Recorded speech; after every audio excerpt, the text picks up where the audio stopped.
and Harrison. Lace up your running shoes for the Daybreak 76 Panama City Beach Marathon presented by Visit Panama City Beach. Set for Saturday, December 2nd, this Boston qualifier includes a marathon, half marathon, 5K, and a kids fun run. The race begins and ends in Pier Park with an after party at Margaritaville. Register for the Daybreak 76 Panama City Beach Marathon today at pcbmarathon.com before the event sells out, and use code ESPNRUN to receive 10% off. To some, this might sound like a typical family dog. But at Dog Chow, we know that for a veteran suffering from PTSD, this could be the sound of life-saving therapy. Thanks, Betty. That's why we've made it our mission to connect every military hero in need with a canine hero of their own. To learn about the simple ways you can help Dog Chow in our mission, visit dogchow.com/veterans. Hi, I'm Bobby Likas with today's Car Clinic Minute. Breathe deeply, get in touch with your inner self, and tap into all that energy. Aha! You think I'm talking about yoga, but it's really about cars. When I come back, I'll rev you up. Top performance in humans and in cars depends on oxygen intake. But how do you know if your car's getting enough? That's the job of close-pin-sized gadgets called oxygen sensors. When in tip-top shape, these monitors measure oxygen in the exhaust, then signal onboard computers to adjust fuel-air ratios in the engine for complete combustion. But worn sensors give faulty cues, resulting in poor performance, higher emissions, and lower gas mileage. So check out those sensors. Then you and your car can breathe easy. I'm Bobby Likas. Like us, you'll love us. Picture a door. On it, a sign that says, "Do not look." Every instinct says danger, but still you peek. Inside, a room full of cockroaches, which can trigger asthma attacks, rodents that contaminate food and transmit disease, and termites which cause billions in property damage each year. Trust your instincts, know the signs. Learn how to protect your family and home at pestworld.org. A public service message from the National Pest Management Association. WGSX Lynn Haven, WVLQ Port St. Joe, the Sports Talk Monster. ESPN Northwest Florida. It's the next evolution of Sports Talk Radio. The biggest stories and the biggest reactions. Now. And now, we're taking... With the first pick. This is the last ball you got in the bag. The Inside Drive. From college to the pros. Interviews with the newsmakers, sports betting, your phone calls, and more. And now, The Inside Drive with Ryan Mulvey. Broadcasting from the Bill Kramer Chevrolet Buick GMC and Kramer Marine Outdoor Studios on ESPN Northwest Florida.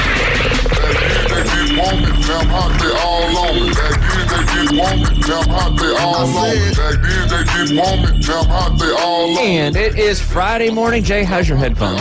They're great. Are they loud? Yes. Because I could tell Coach Halo's deaf. Because these things were turned way up. You're listening to The Inside Drive live here on ESPN Northwest Florida. It's Friday. It's Fun Friday. It's Football Friday. I don't even know where to begin. There's a lot going on. I know where to begin, though. You can listen live and local on 104.3 in Panama City Beach, 101.9 in Port St. Joe. Port St. Joe's got a big game coming up tonight. We'll talk about that in a little bit. You can also watch us on Facebook, Twitter, and YouTube. You can listen to it as well. Just search ESPN Northwest Florida. Or if you're already on our ESPN Facebook page, we posted a little post there that had links to our YouTube, our Instagram, and our Twitter. Because obviously, if you're on Facebook, you already know where we are on Facebook. So we appreciate you liking, subscribing, following, sharing, commenting, interacting, whatever it may be. We appreciate you doing it. You can also download that free mobile app inside the Google Play or Apple Store. Just search 104.3 ESPN Northwest Florida. You can also visit ESPNPC.com. Click that Listen Live button. I just realized I forgot to talk about the poll we had on the app a couple days ago. Is it down? It's probably down now. What won? Do you know what won?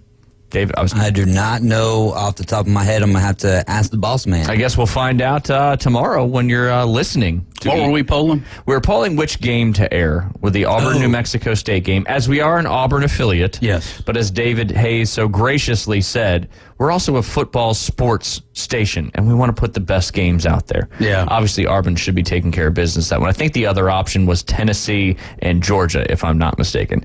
I don't think that's going to be a game, but my interest more than the Auburn-New Mexico State game. So anyway, there was a contest I was supposed to mention on Wednesday. I just realized today that I forgot to do that. Mm-hmm. We had a fun time yesterday hanging out with Chris Kramer there at Bill Kramer GM. Pretty cool to hear the entire story of how that business came to be and how it's still existing right here in Bay County. Absolutely. And then we saw him at flag football last night. Oh, cool. Yeah, it was a good time having some fun. We had a little practice last night. Also got to give a shout out. UA didn't come up with the dub yesterday in basketball. Tough one. Missing 3 starters due to the flu, which is going around like crazy right now. They lost by a point. But Ryan scored her first middle school basket. She got in a little bit towards the end of the second half and got a rebound, went down the court and made one. Field goal. Yes. FG. 2 points. Right. That's it was what I'm pretty talking exciting. about. Cool. And you know what I love about some of the girls on this team and a lot of sports teams is she's in 6th grade. There's a few 6th graders on the team, and then you got 7th and 8th graders.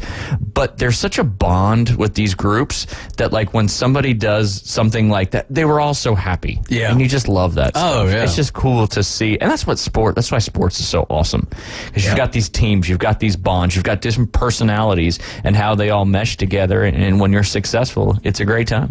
Now, who's your leader, if you want to call it on that? Is there an 8th grader that's I would definitely say, we got Matheson Krelling, a.k.a. Matho. He's on our Dynasty flag football team. Well, I'm talking about UA basketball. I know. I know. He's in 5th grade. His older sister Emma, she's a great volleyball player, a fantastic basketball player. She's definitely the leader and heart and soul of that team. Oh, cool. In my humble opinion. Right. In that one. But you've got some other, Natalie Tannehill is a great lead. There's just a lot of good leaders. Lydia, it's a fun team. It's really fun to be a part of. Now, Emma and a couple of those, did they play 6th and 7th grade? I believe so, yes. Okay, I believe so. 3rd year. Yeah. I remember as a 6th grader, I was fortunate enough to go to like a 6th grade annex, so it was just 6th graders. Griffin High? No, this was in Savannah, Georgia, but Savannah. But you always felt a little inferior to that older age group. Well, ironically, you say that. I went in K through 5th grade was an elementary school. 6th grade was at its own school. Yeah, it was actually a 4th, 5th, and 6th grade school, Lincoln Roosevelt, and then Eisenhower Middle School was 7th and 8th grade, and then high school was 9th through 12th. So I forgot about that too. 6th grade was like its own thing for us too. 6th grade is such a tough year too. It's a transitional year. Oh. You're going from elementary school. It's like almost like you're going to the real world. Yeah. And middle school's sports are harsh, man. You gotta have some tough skin. Yeah. I never thought I would be so nervous and anxious watching middle school sports. Oh, I bet. But boy, is it nerve-wracking. And kudos to Jinx. They were loud. It was intense. It was a fun time. What was the final score? 23-22. Oh, my goodness. Yep. There were some interesting things that happened at the end of the game that I'm not going to get into because it really doesn't matter. And it is what it is. Whatever happens, happens, right? Yeah, absolutely. And speaking of that, what do we got coming up tomorrow? Oh, don't give me a one-word answer like you did yesterday twice. I didn't want to take all the glory. We were over at Kramer. And, the glory? It was a question. I got you. Well, the parent-child tournament. Yeah. Parent-child tournament. We're full, 2018. The parent-child championship is, I think, what you dubbed it. Yeah, let's go championship. Yeah. And there's trophies, right? Yeah, trophies. Tee times begin at 110. We've got age groups from 7 and under. We've got 8 to 10 age group, 11 to 13 age group. It's going to be a beautiful day. It is. It's going to be glorious. Glorious day. Is that your adjective of the day? Glorious. Glorious. It's like blue. Old school blue. Yep. Yeah. There you go. Hey, same page. I don't know if that's on me. It's bad for me, but yes, blue looks glorious. It looks glorious. Another great movie. It is fantastic. That frame where you had all those movies kind of coming out all the time. Yeah. I don't know if we'll ever be that lucky again. It's weird. We were just talking about that yesterday with Kramer streaking across the field. The first thing came to my mind was he was running across the field. Let's get the facts straight. I'm going to clip that out too and put that out there for the world to see. Yeah, because that was a great story. The way he described it, it was just amazing. He said at practice yesterday, he's like, in my mind, I was doing the doodabs and the spins and all that, but in the reality, I have no idea what I look like. Hopefully, there's got to be some footage somewhere. You would think. I wonder how many times somebody has done that. Oh my gosh, I don't know. I mean, when he told that story, the part of the story that like really kind of resonated and I could feel is like, you got these people working security on the fields, right? And a lot of college campuses will storm the field if it's a big win, but I mean, that's their moment. Yeah. They're waiting for somebody to come onto the field they could absolutely clock them. Did he say that the Gators never stormed the field, or I think he was saying about Florida, they're very, like they never storm the field. Like it's like what you're not supposed to do. Next Saturday may be a chance. But unless they don't let you do it. Oh. I've never been to Ben Hill Griffin Stadium. Is there a pretty big drop from like the first row down to the field? There must be. Because a lot of these SEC stadiums have hedges, right? And Auburn was famous for one girl was famous when, I don't know if it was Alabama or somebody, they had a huge upset and they all stormed the field and one girl jumped into the hedge and like got sucked into the hedge and then came out a little bit later. It's pretty funny. That's gotta hurt. Whew, absolutely, especially if it's like a holly bush. Oh, yeah. Latin name, Ilex vomitoria. God, you're too smart, Ryan. No, I just remember that from school. You know why they say that? What's that? Ilex vomitoria? Because if you eat those berries on the holly bush, what'll happen? Will you die? No, you won't die. Oh. Vomitoria. Oh, you will vomit. There you go. Yeah, Latin. you will vomit. It's all Latin. Everything stems from Latin. Mm-hmm. It does. It's the root of all of the romantic languages, right? Yes. It's going to be a fun day today, Jay. It is, Ryan. It is. Absolutely. A lot to talk about, a lot to get into, some big high school games coming up tonight, but kind of some breaking news right before we got on the show. The saga continues with the Michigan Wolverines, and I don't want to upset Michigan Eddie, so I'm just going to kind of just jump into what's happened. 10 games into his first season, and Michigan linebackers coach Chris Partridge has been fired. Michigan Athletic Director Ward Manuel issued a statement announcing the firing, with Dan Wetzel and Ross Dillinger of Yahoo Sports noting the university leaders were presented with new evidence from the NCAA's investigation into its scouting scheme that has presumably altered its approach to handling this matter. Effective today, Partridge has been relieved of his duties as a member of the Michigan football staff. Rick Minter will serve as the team's interim coach. And, also, I don't know if it was earlier today or it was yesterday, but Michigan withdrew their appeal of the 3-game suspension of Jim Harbaugh. So, obviously, there's some stuff being presented to them that they're, seeing, okay, maybe if we just have this 3-game suspension for Harbaugh, that'll, put this all to bed, under the rug. So they're still capable of playing a bowl game? The only thing they've been penalized with so far is Harbaugh cannot be on the field coach or cannot be coaching in the next 2 games, which one of those 2 games is a huge game against Ohio State at the Big House next Saturday, which we'll be picking today because you're going to be gone next week, right? I will be. Yeah. I'm going to miss you guys. Well, we're only going to be live on Monday and Tuesday, so. Okay, I got you. Yeah. But, headed up to Georgia, going to be up at Jackson Lake up near the Atlanta area and just going to hang out, and it's going to be cold. Cool. Ham or turkey? Turkey and ham. Both? Yeah, we're going to go You're both. a both kind of guy? Mm-hmm. David Hayes, ham or turkey? Definitely both. Both, Yeah. man. See, I'm just a turkey guy. What if you had to choose? It would be tough, but I would go ham. Yeah. I was talking to, got my ears lowered the other day, and I posed that question to my ears lowerer, and she said ham, and I was taken aback. I just assumed turkey. Now, Christmas, different story. Right. I could see the ham on Christmas. It's easy to mess a turkey up, though. It's hard to mess a ham up. That's right. You could eat the ham raw if you wanted to. Yeah. not really, but you could. You're just a smoker for 6-7 hours, get it, whatever. But you get it from the store already prepackaged, pre-sliced, and it's just not the same. I mean, the ham. The ham, yeah. The ham. Yeah, absolutely. Yeah, looking forward to it. Looking forward to, maybe a few days away and whatever, little reset, if you will. There you go. Press Yeah. the button, reset, enjoy some family time, watch some football. There's 3 games on Thanksgiving, including Niners Seahawks. Absolutely. Excited about that Yes, one. You sir. can listen to all 3 of those right here on ESPN Northwest Florida as well. Boom, get some of that action. So yeah, the inside drive on Thursday will be replaced by an NFL game. Yeah. Perfect. All 3 of the Hill show will be the Canty show. Canty and I Carlin. forget what they call it. It's not Canty and Carlin anymore. It's like that's unsportsmanlike right. conduct or something The like that. mothership kind of rearranged some things Yeah. and got rid of some folks. Mike says ham all day, by the way. Ham all day. I wonder if it's a southern versus a northern thing. Because, like, again, I don't come from a big family, so I can't speak to the big Thanksgivings with all the casseroles and all that stuff. However, it was always just turkey. Yeah. But a lot of times it was just like us, my parents and me. Yeah. So, but I like that, though, southern versus northern. Yeah, That's I a think- good podcast topic. I think it's a real thing. Because like I never saw ham for Thanksgiving until I started having Thanksgiving with think it is. the in-laws. I think it is. My 87-year-old grandmother, I tell you what, she doesn't cook anymore, but she started an oyster dressing back years ago. And, I'm talking like, Apalachicola oysters. I mean, it was amazing. Yeah. Absolutely amazing. And when I talk to people about that, they're like, I've never heard of that before.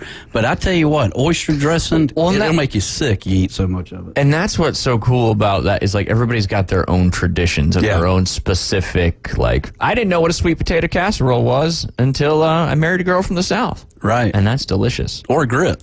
No, I knew what grits were. Oh, you did? Okay. Do you know what cream of wheat is? Is that like oatmeal? I don't know. My dad always used to have it. And there was a song, there's a jingle, the cream of wheat is so good to eat that we have it. I hated it. Anyway, And that's an aside. Cream of wheat sounds a little bit above the Mason. Dad, if you're listening, call in and tell us about cream of wheat. Hey, it's funny that you use the term Mason-Dixon line, but that's one of the polls that I'm bringing up over here. It says, up north, turkey is the guest of honor. No ifs, ands, or wishbones about it. But down past the Mason-Dixon line, there's a good chance to find ham, the head honcho. Woo! See, there you go. You wouldn't have thought. I'm telling you. That's what happens when us damn Yankees that come down here and live here forever. We ain't going anywhere. you're By the way. rare. It's a different perspective. Well, you're so well rounded because you've got that northern, whatever, and then Background. background, Northern whatever. Yeah, that's And- fine. We look past all that. Yeah, we appreciate that. And then you mix yourself with a countrified northern Alabama, chick, if you will. Oh, yeah, and, absolutely. you're Heart just of the South. You're so well rounded. It's true. And It's that's true. I don't like to claim this, but I was born on the West Coast. I only lived there for 6 years, and then we moved to New Jersey. So, you just got smarter. well, I got smarter and then extra smart when I was in South Carolina. Then I came to Florida. There you go. I can't think of a better place in Florida. Yeah, I mean, you've got all the teams represented all across America. I mean, Yeah. I think you do. San Francisco, then you got your hockey team. Yep. Don't quiz me. It has the state in its name. New Jersey Devils? The Devils. Okay, yes, all right, there you perfect. go. Yeah, yeah. There you go. David Putty. And Auburn, there's your Okay. SEC Yeah, there's team. my Northern Alabama chick diving there. You got it. You Yep. got it.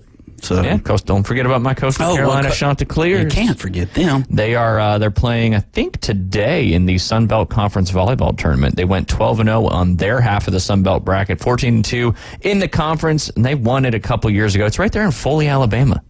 Ooh. I know. Go get you some Lamberts while you're over there. Ooh, there you go. What is Lambert? You never been to the place where they throw rolls at you? Or to you, I I've guess? heard of it, but I've Yeah. never Oh, been. dude, It's good stuff. it's good stuff. I believe right. it's in Foley. Yeah, or Gulf Shores maybe.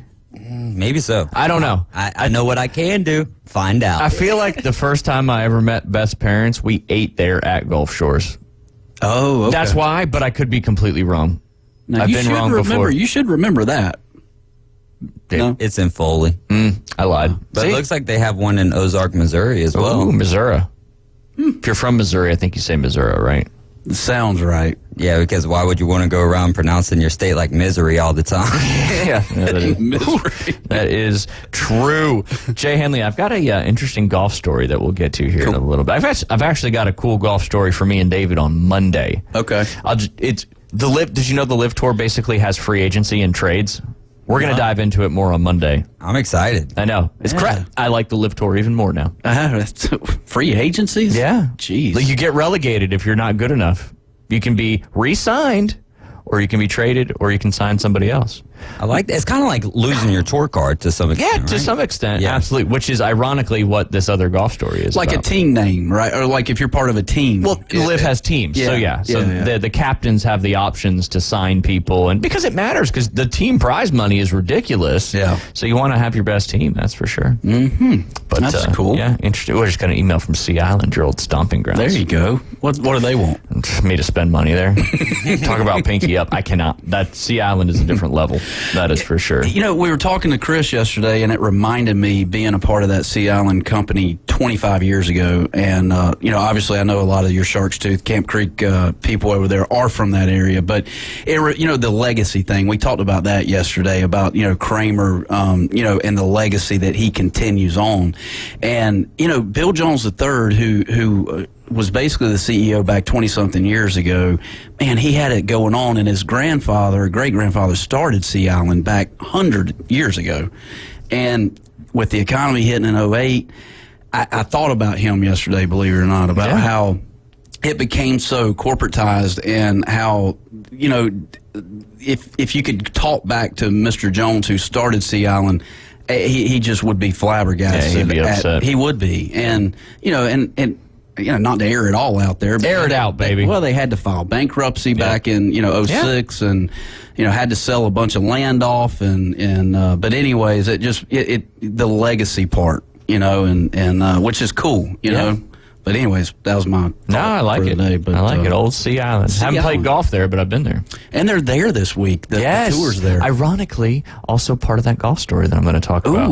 Real quick, while we got a couple minutes, you've got the FHSAA State Football Championships going on, and we'll talk a little bit about Bozeman probably when we get back, but you've got a couple big matchups in our area. In the 2 Suburban, you've got in the regional semifinals, Walton took care of business last week against South Walton. Pensacola Catholic took care of business big time against Swanee, and they play each other up there at Walton High in Defuniak Springs. That's number 1 Walton versus number 4 Pensacola Catholic in the 2S Region 1 bracket. You've also got Wakulla playing Florida State University High School. That's going to be at Wakulla. Again, both of those games are at 7 p.m. I'm assuming the Wakulla one is 7 p.m. Eastern time if you are making the journey over there. You also got, you know, Baker County is on the Region 2 part of that bracket. They play Yulee tonight.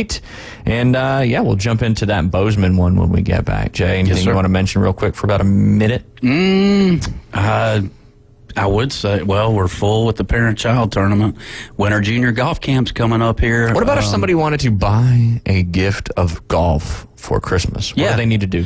I mean, I would recommend them calling me so that we can kind of figure out the details of it, because there's so many ways you can do it. I mean, you can, you know, book 5 lessons with me, and it can be on course, it can be short game. There's so many avenues. So I would say call me at 770-584-3506, and we can discuss lesson packages and those. You got gift cards, right? Gift cards Absolutely. available, and so get it on the books for a friend or a loved one, and let's get to work. And I've always recommended for Christmas time for the golfer in your family, don't buy equipment. Because if you don't know, equipment is such a personal thing. They need to be fitted. It needs to be right for them. But the gift of lessons, that can be for anybody. Yep. So Absolutely. Reach out to Jay Henley, and you can always call us at the golf shop if you're trying to get in touch with them, 850-235-6950. You're listening to The Inside Drive. We will be right back.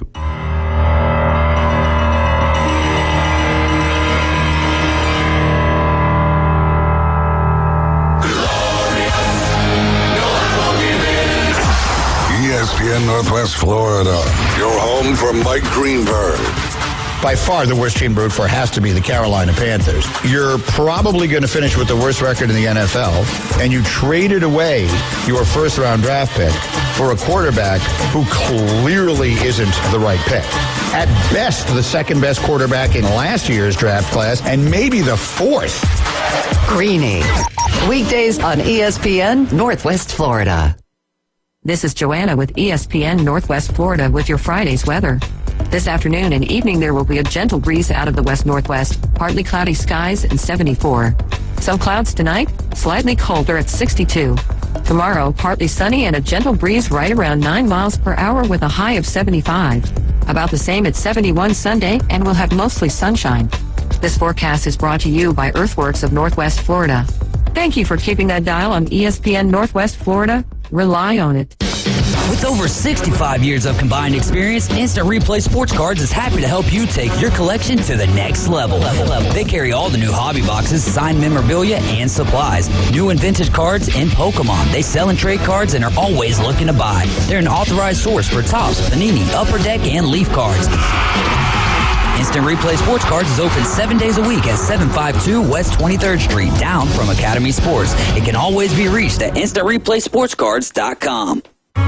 Visit the newly remodeled Mid-South Lumber Hardware and Feed Store in Youngstown. They have a full line of plumbing, electrical, hardware, and tools for your DIY home projects, as well as lumber and animal feed. Now offering not only baby chicks and a full line of poultry supplies, but also bunnies and parakeets. They also carry a wide selection of Duplin wines and gourmet products, so you don't have to drive to the beach. Come see us at Mid-South Lumber on Highway 231 in Youngstown.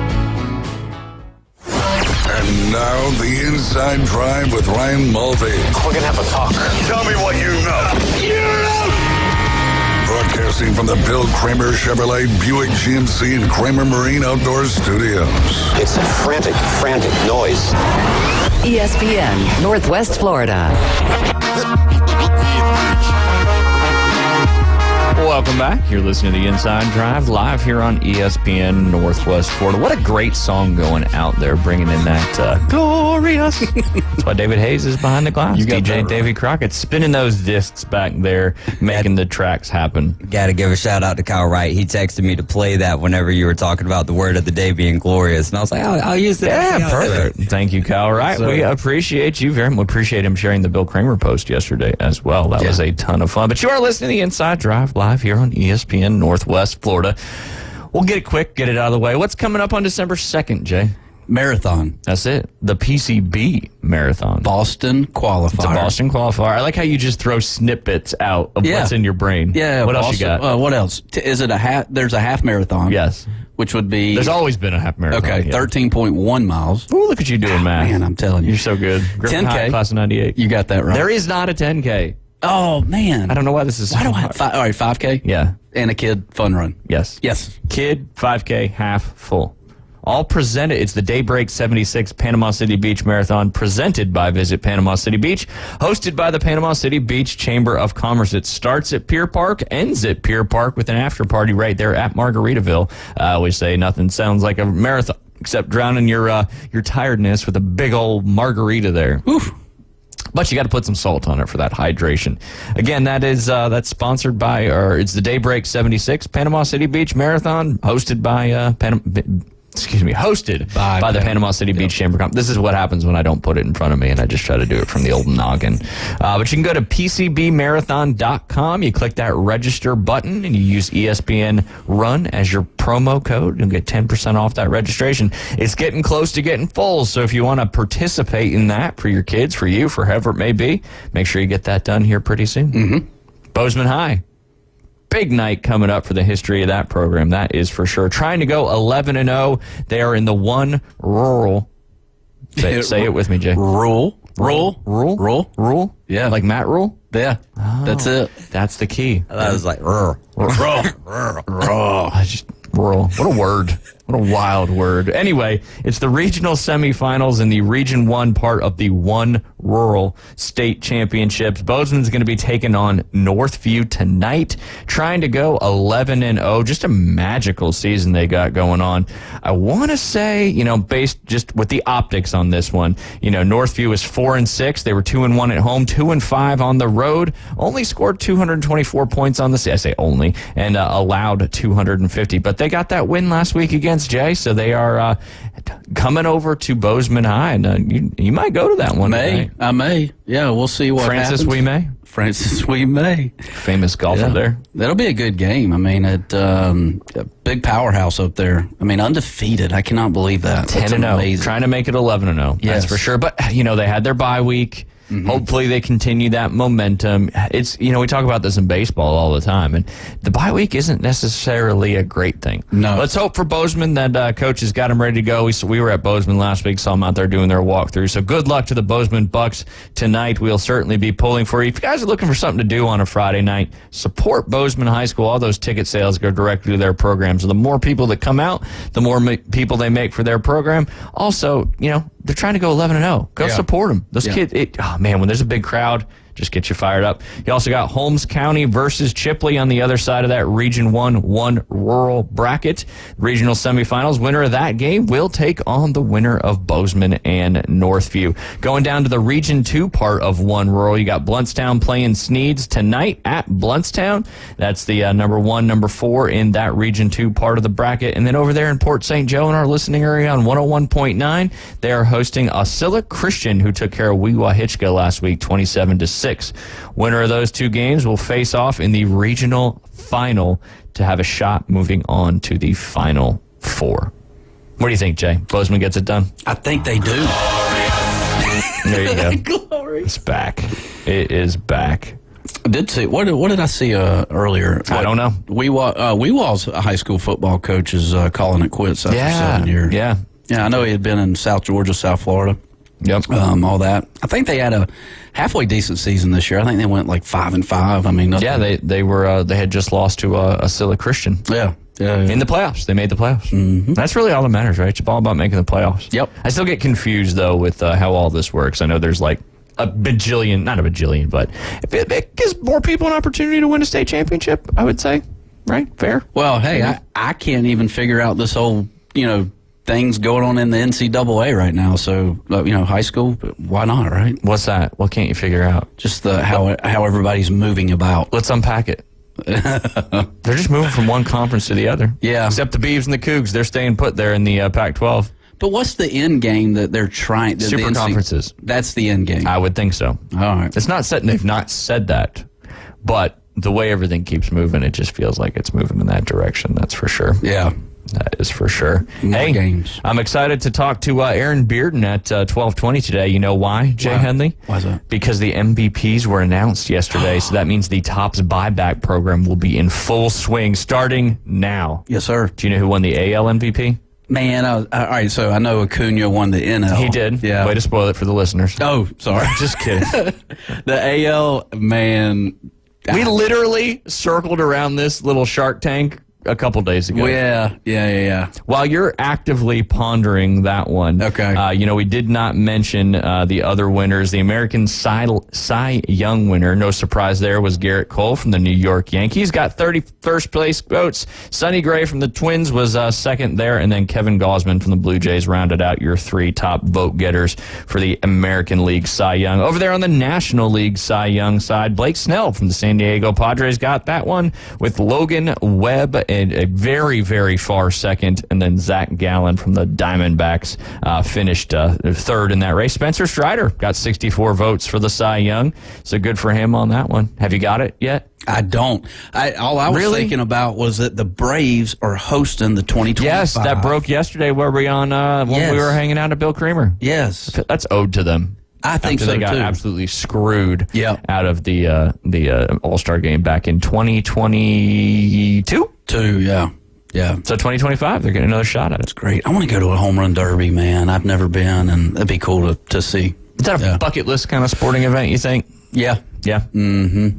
I would think. I would imagine that the outfield seats are probably more expensive in a home run derby than like behind the plate and down the first baseline. I never thought about that, but yeah, I would think so. And David emphatically shook his head yes. Yeah. So I didn't, because, got a pretty big chance of catching a ball in that one. That's right. And you could catch the not world record, but the all-time record of home run hits if somebody happens to do it. That'd be cool. Although they keep changing the format a little bit, but it's certainly a lot of fun. Did you come up with it yet, the AL MVP? No, but if I caught that ball, though, I would go to Aaron Bearden to get that JSA. Well, JSA has to be there. When you go there. Yeah, JSA's not hanging out at Instant Replay. That'd be cool, though. Yeah. But you could also send it to JSA. Maybe you can ask Aaron today on the air how you would go about doing that. I could do that. There's your question. Now, let's go back to this AL MVP. It's the biggest name in baseball. Shohei Ohtani. Man, that took you long. Okay. Yes, you are correct. He won the AL MVP race.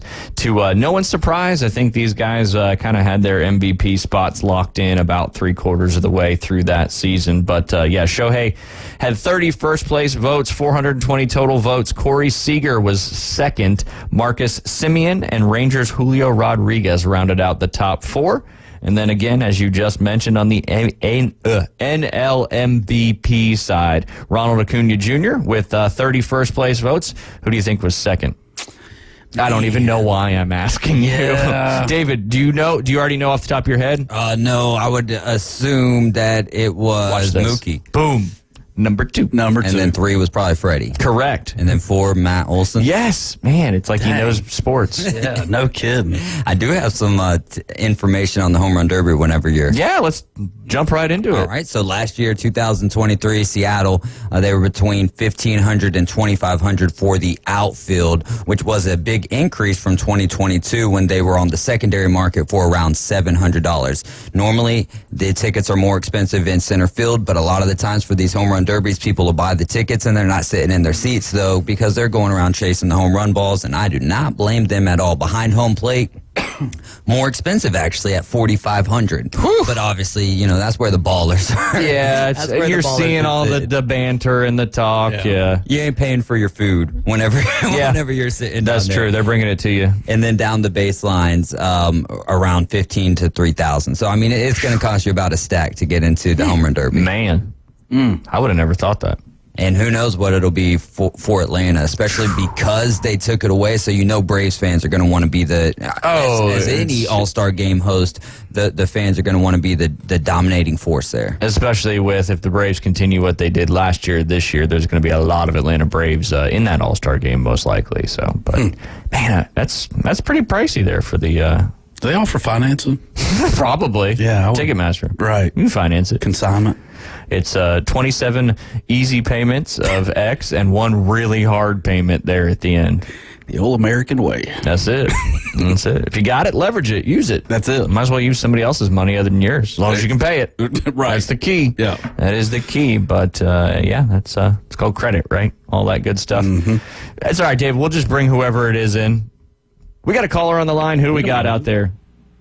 It's Terry Lamb. How you guys doing? Hey, Terry. How are you?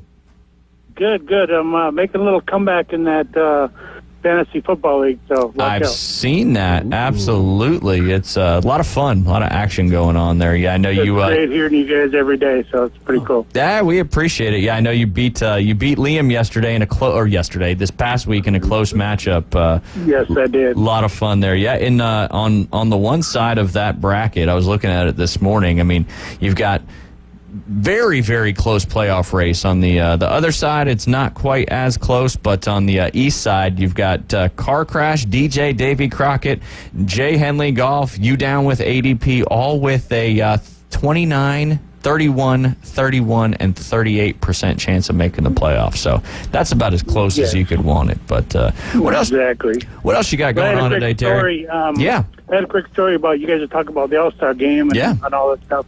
Well, the last time All-Star game was in Atlanta, they had a thing where you could volunteer, and I'm from Minnesota, so I was a Twins fan, and you could go on the field and be the handler for each of the mascots because they can't really see where they're going a lot. Yeah. So I got to be on the field when Sammy Sosa, Mark McGwire, all these guys were hitting it out of, they were doing it 550, 575, hitting it over the scoreboard. So I got to be on the field for that. Man, that's back awesome. When it was 2000, I believe, when Atlanta had the All-Star game before they switched the stadium over. Yeah, Terry, were they hitting it up in the Coke bottle in the left field? Yeah, it was crazy. Man. These guys were just blowing it. I mean, when it was Sosa and McGwire were the two that I remember. These guys were just killing it. Yeah. Jeez. There you go, and Jay. I remember being on the field for that, and it was unbelievable. So were you the Twins mascot handler? I was the Twins mascot handler, so we got to go down inside and meet all the players. I got a bunch of autographs being sitting on the field while it was going on. So. Wow, that is cool. That is awesome. That's a great story, Jay. There you go. So if you ever get to volunteer for that stuff, and then when the Atlanta Thrashers had their people come in when they did the All-Star game there, I'd volunteered again. I got to be with Patrick Kane Nice. And then before the game, I went out and all the hockey players that played hockey up there, and we were able to do a simulation of when they would do the announcement of the players when they come on the ice. So we'd skate out there and they'd do the so-and-so from whatever, and we'd be able to do that, and then we got free tickets to the game. So it was pretty cool. I got autographs I got Ovechkin's jersey autographed from the game that he had. So I'm a little jealous. He scored like 6 goals that game. Yeah, that was. I remember. I missed because I used to live in just across the river in North Augusta and Aiken area in South Carolina, and being a huge New Jersey Devils fan, when the Thrashers existed, they played the Thrashers twice a year. So we'd make that trek over to Phillips Arena and just the fun. Yeah, I had season tickets. Oh, we had 10 rows up behind the ice, and then we'd go when we'd practice. They'd go practice up in Gwinnett County at the arena, and we'd sit there and talk to Kovalchuk and all these guys that played on the team. They were out there skating and playing Mark Savard and all these guys that. So it was unbelievable. Yeah, I got both the All-Star games that came to town. I got volunteer, and we got to be on the ice and on the field with these guys. Man, that is awesome. What's the name of that Twins mascot up there? I know it's an interesting one. It's TC. TC. TC for Twin Cities. Okay. And I'm thinking. Is he a baseball or no? Yeah, he's got like a baseball head. Yeah. Okay. All right, I got you. Yeah, that's tough to see. You got to have the handlers. Yeah, for sure. Well, there you go, Jay. Start looking it up. Well, I can't believe they let him into Turner Field because the Twins and the Braves had a big rivalry going on in the '90s when Kirby Puckett was in his prime, and I can't believe they let you through the gates there, Terry. I was kind of secret, so they really didn't know. There you go. There you go. Well, it's the All-Star game. We got everybody represented. That's right. For the most part. Right. Not always teams, but yeah. Anything else you got for us, Terry? No, just I'm going to come back stories. to that fantasy league. There you go. Yeah. Hey, 1 week at a time. My guys are finally healthy and in there, and so I'm ready to go. Well, that's the tough thing about fantasy too is you're gonna. Mark Andrews went out yesterday. He's shut down for the whole season. So everybody who's been he hasn't had a fantastic year. He's been in and out a little bit, but now you got to go scramble and find a tight end. Yeah. Well, and that's the thing too is I had Tyler Boyd. Well, when Burrow goes out last night, then I don't get points. It's like, come on, I'm playing Car Crash this week, so I gotta. I'm favored by like 20 points, so hopefully that'll come true. Yeah, there you go. Yeah, I know the few people behind Travis there would love for you to get the dub in that one. Yeah, I'm working on it. Believe me. There you go. Hey Terry, we appreciate you. Guys have a fabulous day. Nah, man, we appreciate you very much and listening, and appreciate you calling in. I love a good story. That's a great one, right there. Man, on the field for the All-Star game, watching those guys hit, and then out there in the Atlanta Thrashers and when they hosted the All-Star game. Yeah, and with your favorite team. He's a Twin. He's out there with the mascot. Even better. That's what you need to do. That made me think. You know how they got like 37,000 kids out there on the field collecting? Right. Liam Moss says, how can I be one of those kids? We're going to find out and see how we can apply. Yeah. Because that would be cool. That would be. Yeah, and the All-Star in 2025? Yeah. Yeah. Man, we'll do some research on that one, Jay. You got to keep your head up. You can't be looking head at on a swivel. Yeah, like Chris needed to have his head on a swivel when he's running across Ben Hill Griffin Stadium. That's right. If you're looking right, you better look left. Yep. So my hockey coach always told me, you got to keep your head on a swivel because if you don't, you'll end up sleeping with the fish. Not with the fishies, but you'll end up blacking out, which may or may not have happened to me once or twice. But concussions went undiagnosed back then. Right. Just get back up. You're fine. It's like I can't see anything. Did you ever have a time where you didn't know what day it was or not your name? That, but I did get clocked one time.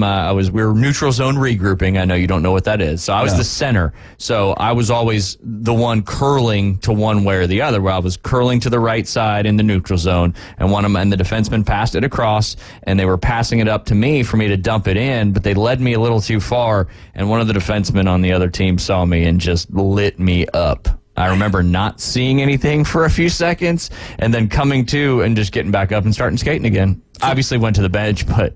What do you do at that point? Do you go give him a high five and be like, man, great hit? Or no, you get pissed off and you go play harder the next time you get back on the ice. Okay, I got you. Yeah. That's how it went. But we'll go ahead and take a break, and I'm not going to answer this phone call. But you're listening to The Inside Drive live here on ESPN Northwest Florida. We'll be right back. Start your morning with sports updates, interviews, reactions, lively discussions, insights, and expert analysis. I think in our lifetime, we will never see another undefeated team. Join Evan, Canty, and Michelle weekday mornings from 5 to 7. It will never happen again. On the Sports Talk Monster. If anyone deserves the benefit of the doubt for one last chance, it's Bill Belichick. ESPN Northwest Florida. There are 3 great Barefoot locations. Barefoot on the Bay in St. Andrews, plus Barefoot on the Beach and the Barefoot Hideaway Grill, both on PCB's famous Front Beach Road. Whichever location you visit, you'll find great food, amazing specialty drinks, and the Emerald Coast best views. The football games will be on with awesome game day food and cocktail specials. And go now to barefootrestaurants.com to get a digital coupon for 15% off your entire bill. Barefoot, great food, drinks, fun, and games. During uncertain times, Gold and Silver Bullion have consistently maintained the financial stability we need. For over 50 years, Coin and Bullion Reserves has served Northwest Florida as your regional choice to protect your future with the peace of mind that hard assets such as Gold and Silver Bullion provide. The fluctuations of the stock market and concern over inflation often lead investors towards safe haven assets like precious metals. If you're concerned about the future of the economy, Coin and Bullion Reserves is here to provide you with the security you need. Come and speak with one of our numismatists so we can help you protect your future. Sports fans, we love our teams, but let's talk real estate for a moment. Meet Berg Title, your trusted local real estate title and escrow company. Based in downtown Panama City, Berg Title knows the community inside out. They handle everything from title searches to escrow services with expertise. Honest, reliable, and here to make your real estate journey smooth. Remember, it's Berg Title. Call them at 850-250-2900. That's Berg Title, your partner for a worry-free real estate experience in Panama City and Panama City Beach. The only place to get sports betting coverage on the radio. Is this legal? Broadcasting from the Bill Kramer Chevrolet Buick GMC and Kramer Marine Outdoor Studios. It's the Inside Drive with Ryan Mulvey on ESPN Northwest Florida.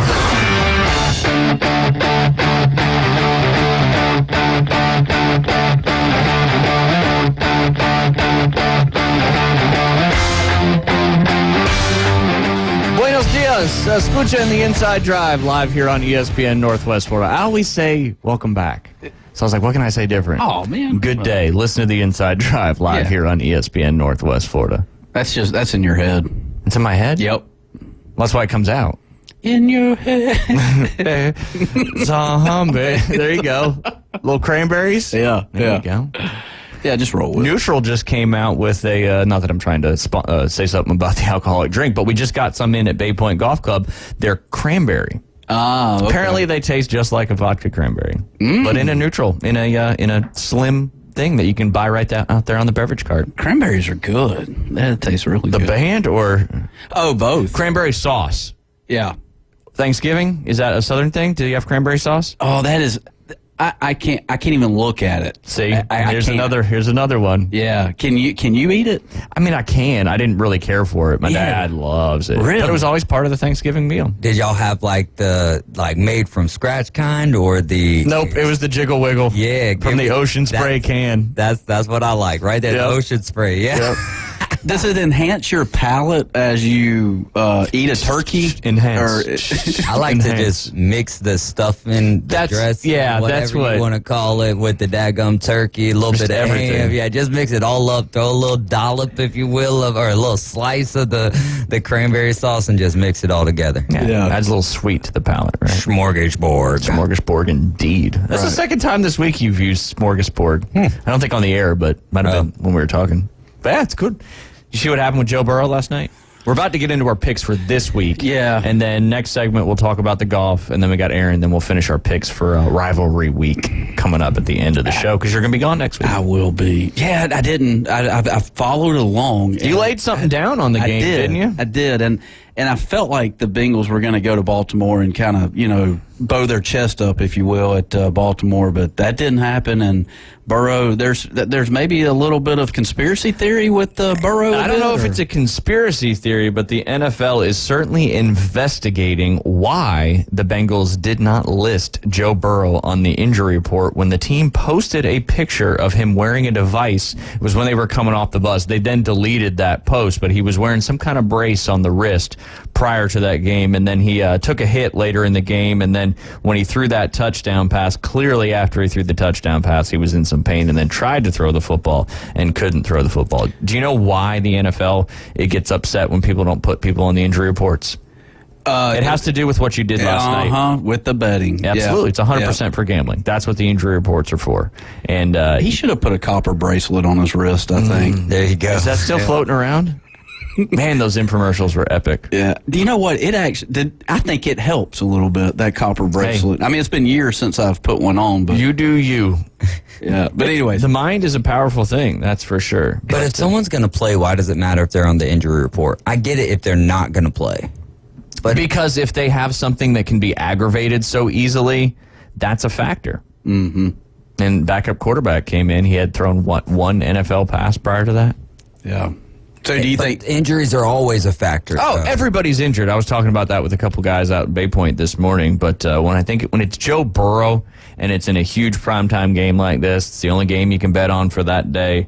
I think it was interesting. Him going up against the Ravens defense increases his chance of injury. Oh, 100%. So, I'm just saying, I get it, but in the end, for me, it's different if a guy's not going to play. Like the situation with Bijan Robinson. Like the doubtful and the questionable. Yeah, and all exactly. That, yeah. Okay, if he's not going to play, then yeah, he should be listed on the injury report. But if he's going to play, no matter really what the injury is, in my opinion, because it's all me. If I'm betting, that's all me. Yeah. Everything, that's all my risk. True. So I need to be doing the research. And if there's no research prevalent on Joe Burrow and his injury or whatever, then at the end of the day, had it not been re-aggravated, then this is a non-issue. Yeah, but because it was, and we didn't even start talking about it till that post. So yeah, we didn't know about it until that came out. To me, it's a non-issue. And maybe it's more so for Vegas than the bettors. Yeah, like the NFL's investigating putting the line. Yeah, put where the line is and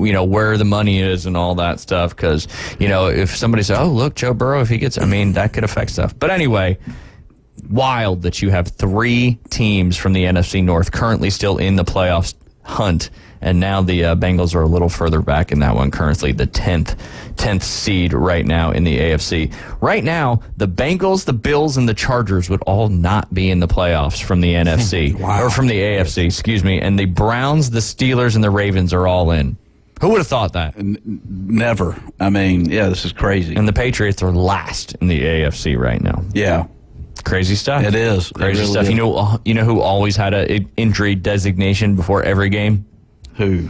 Arguably the greatest player of all time. Not the best, but the greatest. Joe Montana? No. He was the best. Yeah. Not the greatest. I don't know. Emma Smith? This is like the Shohei Ohtani thing again. Who? You're going to be disappointed in yourself. Recent? Like a recent guy? Very recent, but he's not in the league currently. Oh. As far as a player. Yeah, go ahead. I passed to David. You're going to be disappointed in yourself. You are. Yeah, I mean, Tom Brady. You could have just took the random guess. Anytime anyone says best or greatest. Just say Brady. Just Brady. say Brady. Yeah.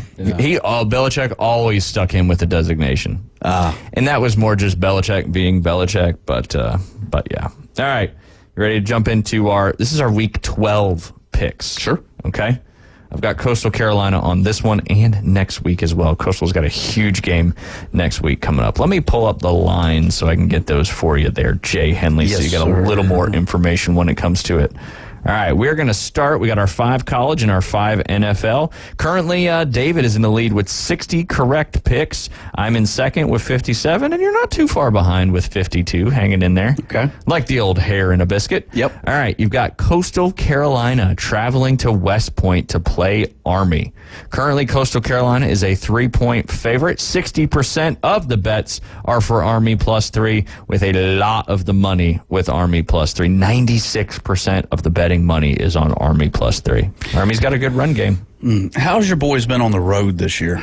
They're I think they're 7-2, 7-3. Yeah, I think they're 7-2. They're won 5 straight games. They've won a few on the road, and but yeah, they've played. This is a series with Army that they've played the last couple of years, and I think they've won all the games. Book it, Dano. Let's go Coastal Carolina. You're taking the Chants, huh? Yep. I like it. Yep. All right, David Hayes, who you got? I'm also going to go with the Chanticleers. Well, I can't not choose the Chanticleers. You can if you want to keep them from from us being the reason that they lose because we sweep it out. Well, this is a huge game because Coastal's season win total was 7.5, and I took the over.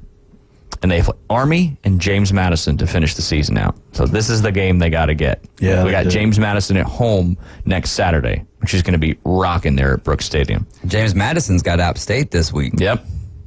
I think they'll handle business in that one. Even we beat App State this year. Okay. But JMU, they got obviously their appeal was denied.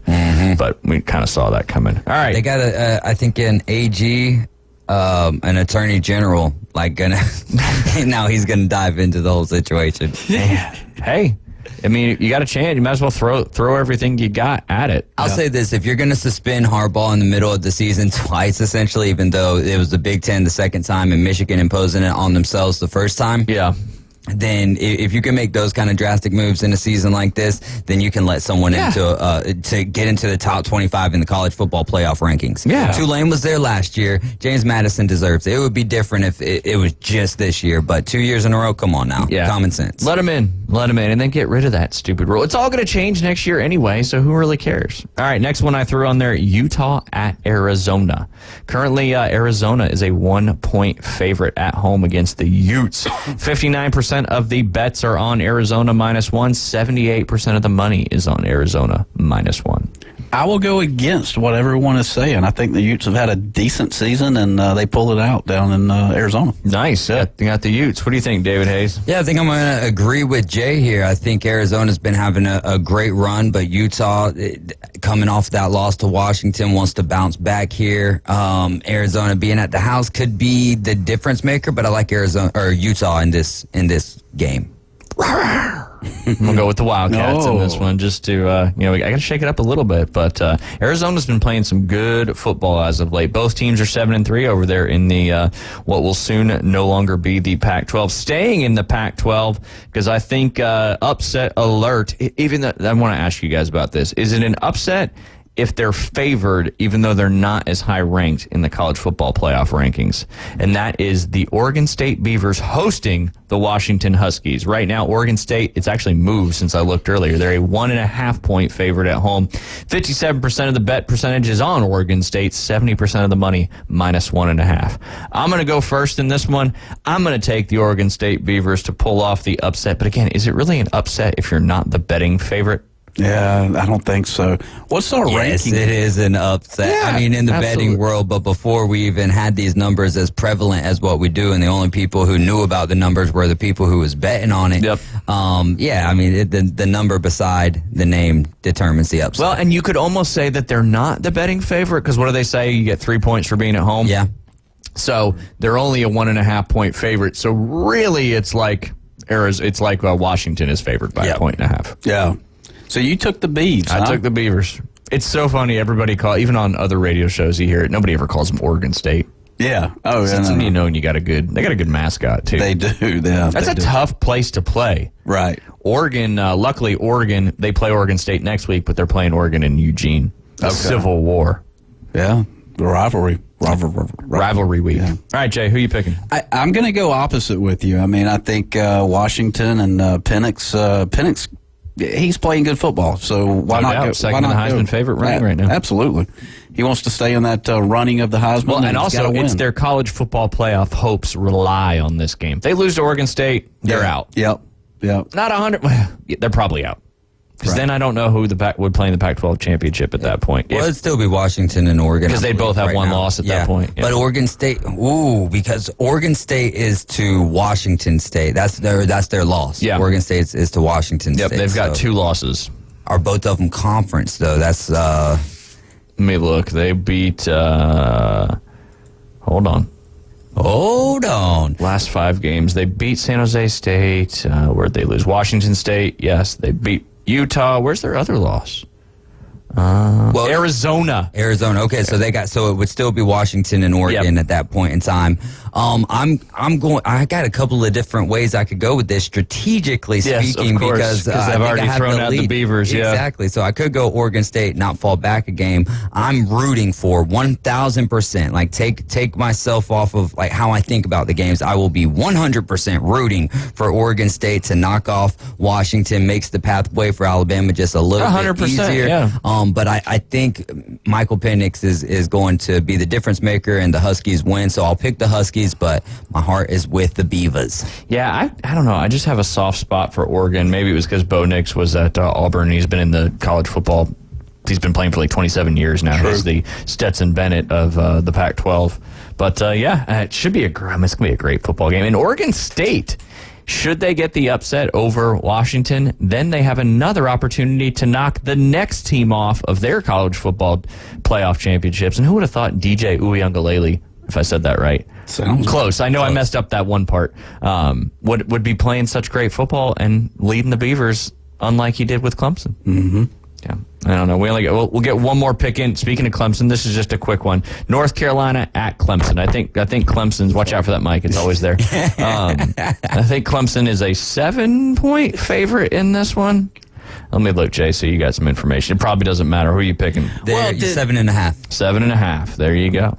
Y'all help me out here. Last week, all we do is help you out. I know, right? Clemson. Did they end up winning? Yes. They won. They looked good last week. Dabo was pissed. They stormed the field 2 weeks ago against Georgia Tech, didn't they? Okay. And it's Clemson, UNC? UNC at Clemson. At Clemson. Right now, 80% of the money is on UNC plus 7.5. But don't let that sway you, because we're not betting with the spread. That's right. Yeah, let's go Clemson at home. Clemson Tigers at home. Howard's Rock. Yeah. I'm right there with Jay. I got the Tigers. The Tigers. Yeah, I'm going to have to take Clemson in this one as well. I just think North Carolina was real high there and halfway through the season, and then it just fell off a complete cliff, and I think Clemson's trending in the right direction.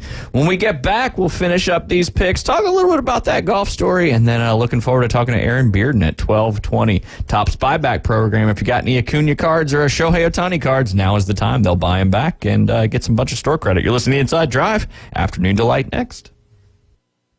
War Eagle. ESPN Northwest Florida is your official radio station for the legendary Iron Bowl. Touchdown, Auburn! Listen to the Auburn Tigers host the Alabama Crimson Tide Saturday, November 25th in the 88th Iron Bowl. Answered prayer! Kickoff at 2:30. Your home for the Auburn Tigers and the Iron Bowl. ESPN Northwest Florida. This is Joanna with ESPN Northwest Florida with your Friday's weather. This afternoon and evening there will be a gentle breeze out of the west-northwest, partly cloudy skies and 74. Some clouds tonight, slightly colder at 62. Tomorrow, partly sunny and a gentle breeze right around 9 miles per hour with a high of 75. About the same at 71 Sunday, and we'll have mostly sunshine. This forecast is brought to you by Earthworks of Northwest Florida. Thank you for keeping that dial on ESPN Northwest Florida. Rely on it. Bill Bird Kia, your local community dealer, is thankful for your support this year and is giving you holiday savings on the purchase of a new 2023 Kia. Just in time for holiday travel adventures, now offering 1.9% APR for up to 48 months on the purchase of a new 2023 Kia Sorento. You'll get the perfect balance of comfort, safety, and technology. Bill Bird Kia is the home of the 20-year, 200,000-mile warranty. Stop by and see us today at 2435 East 15th Street or anytime at BillBirdKia.PanamaCity.com. We'll treat you like family and give you the peace of mind you can trust. Offer from Kia Finance America for the purchase of a new 2023 Kia Sorento with $2,165 per month per 1,000 financed at 48 months. Quality is limited. No down payment required. Cannot be combined with other finance offers. The 20-year, 200,000-mile warranty is a Bill Bird Kia warranty. See dealer for complete details. Offer for well-qualified buyers. Must take delivery from dealer stock through 1/2/24. The official radio station of Auburn University football. WGSX Nathan W. Field, Q, Port St. Joe. ESPN Northwest Florida. Welcome to the Inside Drive, the next big thing. It's a big, huge, giant deal. Sports betting, huge reactions, your calls and real-time coverage of the stories you're following. Broadcasting from the Bill Kramer Chevrolet Buick GMC and Kramer Marine Outdoor Studios on ESPN Northwest Florida. Sky rockets in flight. Afternoon delight. And welcome back. You're listening to the Inside Drive live here on ESPN Northwest Florida. As we were yesterday, sitting in the actual Bill Kramer GM. We always here on the Inside Drive are inside the Bill Kramer Chevrolet Buick GMC and Kramer Marine and Outdoor Studios. What was it, pre-2009? It was just a Chevrolet dealer? That's right. That's right. A little history there on Bill Kramer GM. Now they cover everything. And I passed them again yesterday about 4 o'clock, and man, I noticed how many cars are out there. It's insane. Yeah, they got a great inventory in stock. And then right on the other side of the building, a little bit further on Frankfurt Street, is Kramer Marine and Outdoor. I know I completely learned what a repower was yesterday. I just always thought it was like the engine was being redone. It's just you're putting new engines on your boat. Right. Full repower. Full repower. That's it. That's it. They can take care of that. They can fix your boat. They can tow it for you to the dealership, fix it, or they'll come to you and fix your boat. And we didn't talk about it yesterday. We never got to it, but they will sell your boat for you. They'll take care of all of that hassle of negotiating, people not showing up, whatever it may be. That's Kramer Marine and Outdoor. Again, it's a corner of Frankfurt and 23rd Street. You can also give the GM dealership a call at 850-250-1403 or give Kramer Marine and Outdoor a call at 850-851-0453. Mm-hmm. I think they sold one of your favorite boats yesterday, Jay. They did. Skeeter. Little Skeeter boat action. Yep. They sell Seabourn, Sundance, and Spider, all part of that CRI family. You can check out all that new and used inventory at KramerMarineandOutdoor.com. It's that time of year, all the fish are coming into the bays trying to get warmer. So you need that bay boat to get out there and catch them. Redfish, snapper, whatever it may be. Yeah, I don't know if the snappers are coming into the bay, but maybe they do. I don't know. Yeah. I don't know a whole lot about fishing, but I know where you can find out about fishing, and that's at 4:20 on Fridays on the Afternoon Underdogs with the Bay Breeze Bait and Tackle Fishing Report. Yes, sir. I got to call in because I got to remember what Tim said about how to catch fish in Magnolia Bayou. Oh. So far, not so good. I've only tried it once because the weather's not been that great, but I want to catch fish. Have you been out? How far out can you get? I got a kayak, so I can get out there wherever I need to. You just don't want to go in a kayak when it's windy like it is. I'm just talking about just barefoot, just walk out. No, not too far. Not too far. No, it gets pretty deep for a little while, but then when you get to the little pass, it gets pretty shallow again, and then you can walk over there. Yeah, I wonder, I don't know, like saltwater fishing, when you have a big drop-off, I know with freshwater fishing, when there's a big drop-off, that's where the bass typically is that where they hang out and eat on the side of the, the whatever, where it drops off. Gotcha. But the other fish? What's that? The other fish? Well, no, they just kind of eat the, whatever it may be. Don't they eat the other fish? Yeah, well, maybe. But catfish, I guess, eat. Yes, catfish are like turkey vultures. Yeah, they clear your pond up. Yeah. Mm-hmm. Carp are good for that too. And yep, carp. And they'll get huge. That's a very common thing in golf is you order a bunch of Chinese sterile grass carp. Sterile is the key, folks. If you're buying carp for your golf courses, you don't want them to be able to reproduce because then your entire pond will look like when you go to the Japanese restaurant and they have the koi ponds out front. Yeah. It'll look like that. They'll be everywhere. No, that wouldn't be good. Just got to watch out for the osprey though. They'll eat your grass carp. Oh. And then you're disappointed because you paid for the grass carp. And then the osprey ate your grass carp. Are they rather cheap to get? It depends on your definition of cheap. Oh, okay. Because they come over in like boxes of live carp. Right. It's a wild thing. I don't know why we're even talking about it. Oh, sorry. No, it's my fault. I kept talking about the carp. You're talking about bass bedding and eating. Yeah. And all that good stuff. David Hayes sent me a text message. We got a caller? Maybe not. No. Oh, let me look. My Face ID is not working. I could just say, yeah, go ahead. Georgia and Tennessee won the poll. That's what we'll be airing tomorrow. It starts at 2:30. Kickoff. There you go. Sweet. My face. I put in the password because my Face ID is not enabled. I think it's your new haircut. Is it? That's what it is. Doesn't know it. Yep. Josh texts me back about the thing. To my knowledge, there has been at least 4 Bay County teams with undefeated records in the regular season, and he's trying to do a little more research because he wants to know. I posed the question: has there been an 11-0 Bay County football team before? And I'm sure there has, but with Bozeman on the cusp of maybe making some history tonight over there, and go support those Bozeman Bucks as they take on Northview tonight in the regional semifinals of the One Rural Region 1 side of the bracket. All right, you want to finish these picks real quick? Yes, sir. Yes, sir. Yes, sir. Hot damn. All right, jumping back. We got one more college game to pick. Again, this is for this week. This is week 12.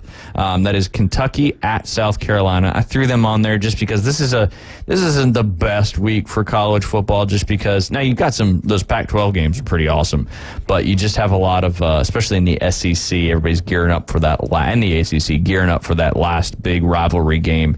And like Florida State's playing University of North Alabama, and there's not a lot of big ones. But yeah, so Kentucky at South Carolina. My gut tells me that South Carolina has had a, at best, mediocre year, right? I mean, yeah. Michigan Eddie just texted and he said, yes, 11-0 Lynn Haven Raiders, who were the Super Bowl champions. So that's the Bay County football team. I didn't preface it with high school. That's true. That's fair. Right now, South Carolina is favored by 1.5. Again, you get 3 for being at home, so it's almost like Kentucky is a 1.5 point favorite in that one. 90% of the money is on Kentucky to cover at 1.5. I've got to gain some ground here. My heart says Kentucky, but I'm going Gamecocks because I feel like you guys are going to go Kentucky. 2001: A Space Odyssey. Yes. I didn't even say you go first, so you just told us. Oh, okay. I'm sorry. No, you don't have to be sorry. It was just a joke. All right, so you're going Kentucky. David Hayes. No, I'm going Carolina. Oh, my bad. Sorry. That was your chance. You could have lied to me. The listener's been like, he picked South Carolina. I think I'm going to ride with you there, Jay. Oh, okay. All right. I think I'm going to go with South Carolina here because they're so inconsistent, and it's like you watch them and you're like, what in the world are y'all doing right here? How are y'all losing this game?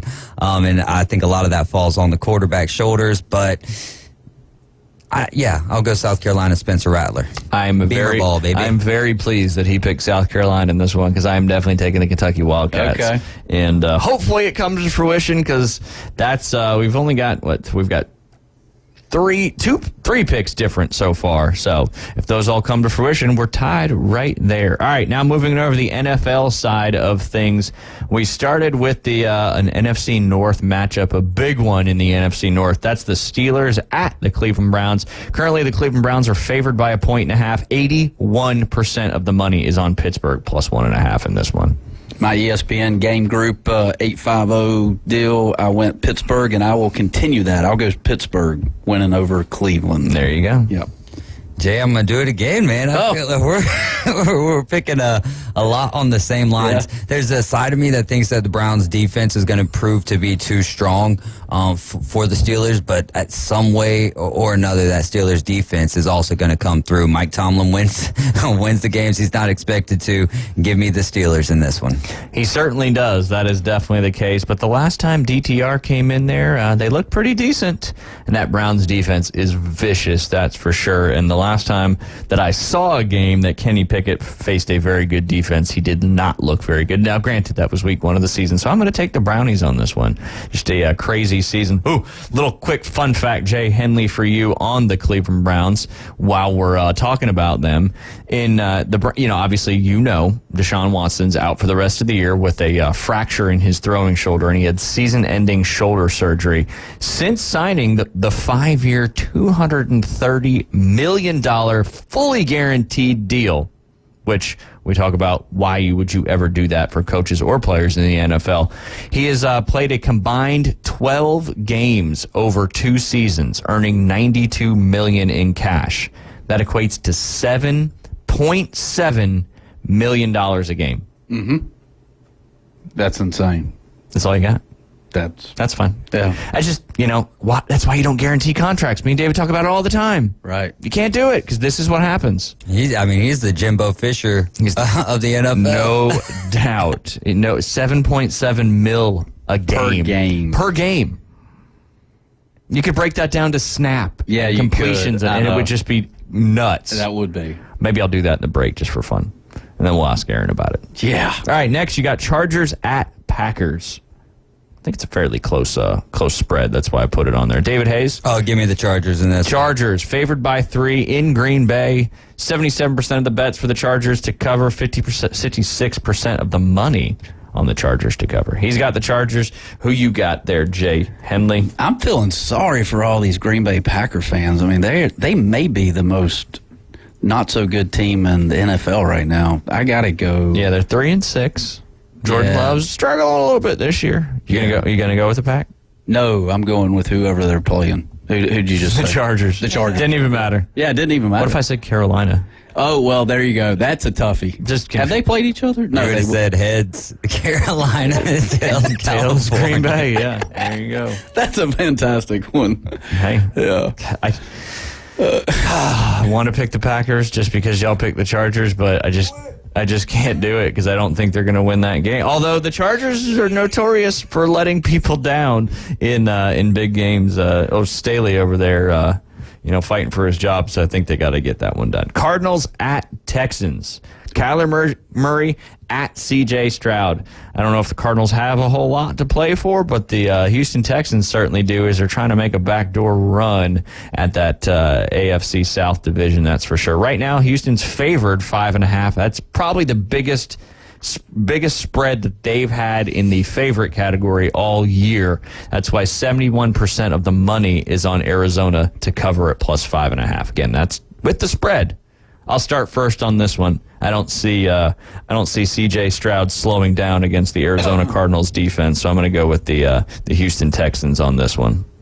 Yeah, I am with you there, Ryan. I think the Texans are sneaky good. I think you're going to see them play deep into January, most likely. Deep into January? Yeah. Wow, like winning a playoff game? Perhaps. First off, making the playoffs. Yeah. Yeah, they're C.J. Stroud. I mean, he's amazing. Will Anderson. I just loved D'Amico Ryans. I loved him when he was the Niners defensive coordinator, so I'm excited to see him having some success. But C.J. may be the next big thing in the NFL. Who do you got, David Hayes? C.J. Stroud to make me proud. Give me the Houston Texans. There you go. Mm-hmm. Next, a game that no one wants to watch unless you're a fan of either one of these teams. That's the Seahawks at the Rams. Sorry, Seahawks fans. I know there's a few in this area because the Niners and Seahawks are a big rival. Yep. So I know when they are around and about, I should say. Right now, the Seahawks are favored by a point down there at SoFi Stadium. However, 89% or 86% of the money is on Los Angeles to cover, and I believe Matthew Stafford is playing. Okay. All right. Who wants to lead here? Give me the Seahawks. Give me Geno Smith. I mean, I think they're the better overall team than the Rams, and that's Matthew Stafford is just not the same guy anymore. Yeah. He's old like Jay. But it would not surprise me at all to see the Rams win. That's why it's a 1-point spread. I will disagree with David, and I will say that Stafford brings his seniority back, and he's got to make that money, man. He's up to like 5 or 6 kids right now, right? So I don't know. I don't keep track of He's got a bunch of fledglings. But the only fledglings I do know are Ryan Fitzpatrick and Phillip Rivers, because they basically have a basketball team and several subs. Okay, there you go. Hey, I take Stafford and the Rams this weekend. I am also going to take the Rams because we need the Rams to win just to keep Seattle going further down. But Cooper Kupp needs to come alive this week, and I think this is a week he comes back alive. When he came back off of injury, he was doing great. Kind of hit a lull the last couple weeks, and I think the Rams get it done at home. Last one on the Week 12 Pick'em docket, that is the Vikings at the Broncos. I'll give you the information on that one. Where is it? Why is it not on here? Vikings at Broncos. Is that the Monday night? Did I put the Monday night game on there? The Sunday night football. Sunday night. Vikings and Broncos is. Yeah, Vikings and Broncos. Why is it not on that? I'm going to have to get my refund from the Action Pro app there. All right, Vikings, Broncos. We won't talk about any of the betting lines. I'm going to guess the Broncos are maybe favored in this one slightly. I'll have it pulled up for you. Go ahead, Jay. Okay, let's go Broncos because the there it is. I'm an idiot. It's right in front of my face. I was looking for BRO and it's DEN. Man, It's Friday, right? Whew, thank goodness. They are favored, 2.5-point favorite at home against the Vikings, led by Josh Dobbs. 84% of that betting money is on Denver to cover 2.5. All right, I'll go Broncos. Vikings are away; they're outside of their dome, and so I go Broncos. Yeah, there you go. I think the Vikings defense will force a couple of Russell Wilson turnovers. Maybe people are overreacting to the Broncos. I think that was more of the Bills giving the Broncos the game, more so than it was the Broncos taking the game. Even though nice game-winning drive, not taking anything away from Russell Wilson. However, Justin Jetta might be back this week and that'll be huge for Josh Dobbs. Give me the Vikings on the road. I'm going to agree with David Hayes on that one. Broncos are showing some signs of life, but Russell Wilson played decent last week, but the Bills just really haven't been big on those primetime games, so I think it's a sample size that's not too good. I'm going to go with the Vikings as well. I think it's going to be wild if Josh Dobbs ends up leading the Vikings into the playoffs. And JJ hopefully is coming back this week, and I know a lot of people are anxious for that one. And if you give Josh Dobbs a weapon like that, Josh Dobbs can also make some stuff happen with his legs, that's for sure. So we'll go with the Vikings on that one. I had a notification come across my phone, and then, sometimes you click it and then it goes away and you don't know where it went. Something to do with the Michigan thing. Oh. And it went away. But anyway, yeah.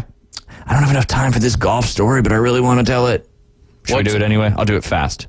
I'm going to read the story, and then we got Aaron, and then I don't know if we'll be able to get your thoughts. But basically, it's the title is PGA Tour winner rebukes elitist pros inequity for normal guys, quotation marks, fighting for jobs. We talk about how difficult it is all the time to make it the PGA Tour and all that stuff, but I'll just read this one fairly quickly. In these wildly uncertain times in the upper ranks of men's professional golf, no one seems to know what to think, say, or do. Tour administrators, sponsors, media, fans, and yes, the players. Perhaps especially the players who have been stuck for months in this unsettling wait-and-see limbo. Referring to with about 6 weeks remaining in the deadline for the PGA Tour and Saudi Arabia's PIF, the Public Investment Fund, which backed Liv's Golf, to announce their go-forward or go-backwards plans, depending on what happens, with a handful of other interested investors circling Ponte Vedra Beach like hungry vultures. Who knows what's in store for the future of the tour? About the only guarantee is that the richest players stand to get richer. But who will fund these payouts? What tournaments will survive, and how will the fields be formed when who will form these remaining open questions? Then, earlier this week, we talked about it. I don't think it was yesterday. Might have been Wednesday there, Jay Henley. We talked about it. More uncertainty came when Rory McIlroy, the Tour's poster boy, unexpectedly stepped down from the Tour Policy Board, citing an overtaxed schedule. In years past, players have not spent too much time sweating who might fill in the vacancy, but with the future of the Tour in the balance, the Tour's player directors, currently Patrick Cantlay, Charlie Hoffman, Peter Malnati, Webb Simpson, and Tiger Woods, have never held more sway or responsibility. This doesn't mean it's the job of every player It doesn't mean it's the job every player necessarily wants. Jon Rahm, for one, adamantly said he had no interest in doing that. Maybe he's going to live. I don't know. But it is one with many players that now have more vested interest, the Tour's middle class especially. The point came across forcefully in a remarkably candid interview with Lanto Griffin. Lanto won one this year, and that's always been one of Keith's picks in DraftKings. He gave Golf Week's Adam Schupak at the RSM Classic. You were talking about it used to be the McGladrey, right? Now it's the RSM Classic over there at Sea Island. Griffin, who is 35, represents the Tour's I Googled how to say this one. But anyway, represents the Tour's kind of group of those people. Since joining the Tour in 2017-18, he's racked up a win, top 10s and more. He's earned more than $7 million in 5-6 years, which on PGA Tour standards is not a whole lot. This is a big week for him. At 174th in the FedEx Cup fall standings, Griffin needs a strong finish at Sea Island to claw into the top 125 and earn full status for next season. His idea of an effective player director, for starters, someone who listens to all players. There are certain guys among the top players who won't give you the time of day, and then there are guys like Rory who will. I talked to him for about 30 minutes at the Players and then again in Canada, which was really nice of him. And he listens. There are some guys out here who won't do it. Justin Thomas won't do it. Colin Morikawa won't do it. I feel like there's an elitist group. Rory feels like he can listen and understand where we're coming from, too. Someone like that with personality. Brent Snedeker, just to throw a name out. Someone who is respected by everybody, but also has some perspective and isn't just making $40 million to $50 million off the course and is going to be guaranteed in every elevated event. He goes on to say it's not often you hear they say it's not often you hear tour pros call out their peers by name, but Griffin wasn't done. He also takes issue with the structure of the FedEx Cup, which he believes doles out points inequitably, making it unfairly difficult for mid and lower player tiers to climb up that ladder. Jay Henley, I know we got to take a break. Just this last point, give them all the money they want, but when you start giving them all the points, I've got a problem with that. Griffin told Golf Week the tour's top 50, don't you know, I'm trying to read it really fast now. Basically, he goes on to say that, the top 50, they're going to get into these elevated events. They're pretty much safe. And then we got all these other guys that nobody really cares about. Right. And with the tours, if there's no funding for these elevated events, what's going to happen? I know. I'll say this real quick. I think Tiger Woods is the gatekeeper to the gate of future of golf. And if we silence Tiger Woods, there's not golf would not be in good hands. I think we've got to listen to Tiger Woods. He's the reason why golf is as Tiger big as Woods has made more money than anybody. Yeah, I get it, but you never hear Tiger Woods' opinions about it. It's always Rory or JT or whatever. Tiger is Tiger, and He's such a Tiger lover. We got to listen to him. You and Keith. Yeah, right. Best friends. When we get back, we'll be joined by Aaron Bearden from Instant Replay Sports Cards. We're going to ask him about that Topps buyback program now that we got the MVPs out there. You listen to The Inside Drive. We'll be right back. ESPN Northwest Florida, the Paul Feinbaum Show. If both teams win their conference championships, why at that point would the committee flip-flop Alabama in front of Texas? The reason they would is that Bama's win is going to be a much higher quality win over perhaps undefeated Georgia than whatever ragamuffin the Big 12 rolls into that game. Paul Feinbaum, weeknights, 6 to 10 on ESPN Northwest Florida. Good afternoon. This is Joanna with your latest forecast on ESPN Northwest Florida. The rest of the day, partly cloudy and a temperature of 74 with wind 5 to 10 miles per hour out of the west-northwest. Some clouds tonight, a light breeze and quite warm near 62. Partly sunny and 75 tomorrow. 71 and mostly sunshine with a light breeze Sunday. Monday, mostly sunshine and a temperature about the same at 72. This is your Friday's weather brought to you by Ellis Agency Insurance. Thank you for tuning into ESPN Northwest Florida. Rely on it. With over 65 years of combined experience, Instant Replay Sports Cards is happy to help you take your collection to the next level. They carry all the new hobby boxes, signed memorabilia, and supplies. New and vintage cards and Pokemon. They sell and trade cards and are always looking to buy. They're an authorized source for Topps, Panini, Upper Deck, and Leaf cards. Instant Replay Sports Cards is open 7 days a week at 752 West 23rd Street, down from Academy Sports. It can always be reached at InstantReplaySportsCards.com. Hi folks, it's Tracy with Tracy's Fine Jewelry and Coin and Bullion Reserves. Did you know that we do more than just sell some of the finest jewelry in town? We can engrave on your wedding band, locket, Yeti cup, or almost anything. Need your watch battery changed? We can do that too. Our expert will even evaluate your coin collection. And of course, we always pay top dollar for your old gold and silver jewelry. See, there's a lot more to Tracy's Fine Jewelry than a lot of pretty sparkly things. Come and see us today at Tracy's Fine Jewelry. The locals love it. You're going to love this. You are my favorite. It's my favorite. Everybody's favorite. The Inside Drive with Ryan Mulvey. Live from the Bill Kramer Chevrolet Buick GMC and Kramer Marine Outdoor Studios on ESPN Northwest Florida. And welcome back. You're listening to the Inside Drive live here on ESPN Northwest Florida. It is Friday. It is our 12:20 segment, so that means one thing. We've got Aaron Bearden from Instant Replay Sports Cards on the line. Aaron, how are you doing on this fun Friday? Fantastic, man. How's it going? Oh, it's going great. We've been talking about it a little bit earlier on the show because we've been talking about it for months leading up to this. And the AL and NL MVPs were announced last night. To no one's surprise, Shohei Ohtani from the AL and then Ronald Acuna Jr. from the NL. And that means the Topps buyback program is now live. Is that correct? That is absolutely correct, yes.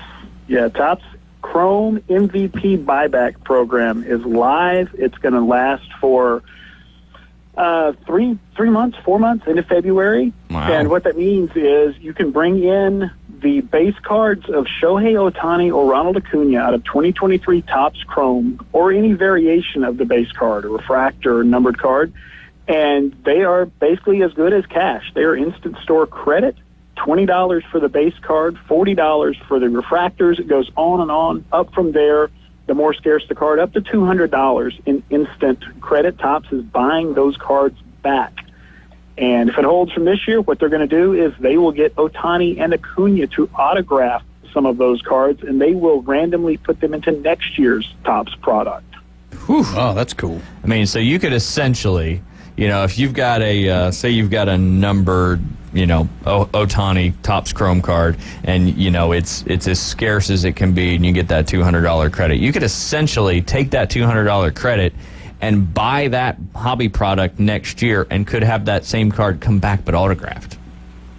Now the product for next year won't be out by that time. Gotcha. But what you can do, what a lot of people do, they'll come in with 4 or 5 Ohtani or Acuna cards, or last year, whoever, and you can swap those in and get yourself a hobby box to open. And then you could end up getting a card worth thousands of dollars. Sure. The nice thing about this is if this buyback program didn't exist, these Ohtani and Acuna cards, the base cards, would be worth $2 or $3 a piece, maybe at most.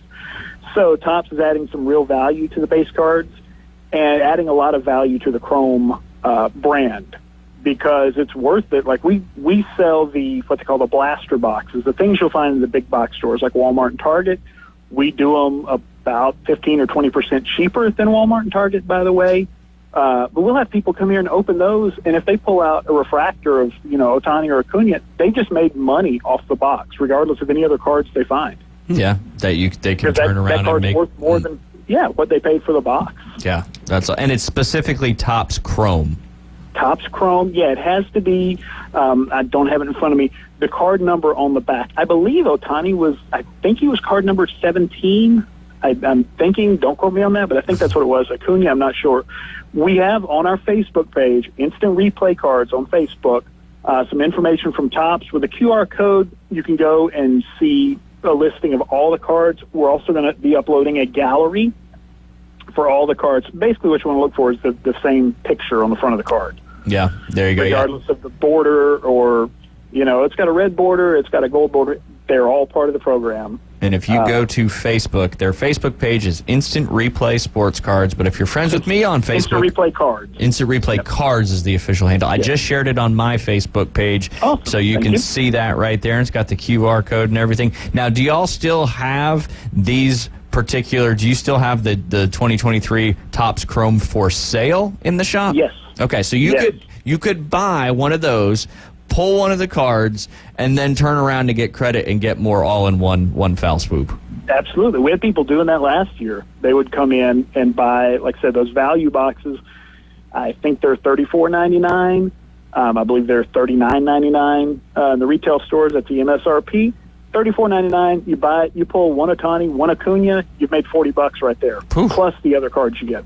Yeah, and who knows what you pull in the other cards. Yeah. Jay, we need to make a trip. Absolutely.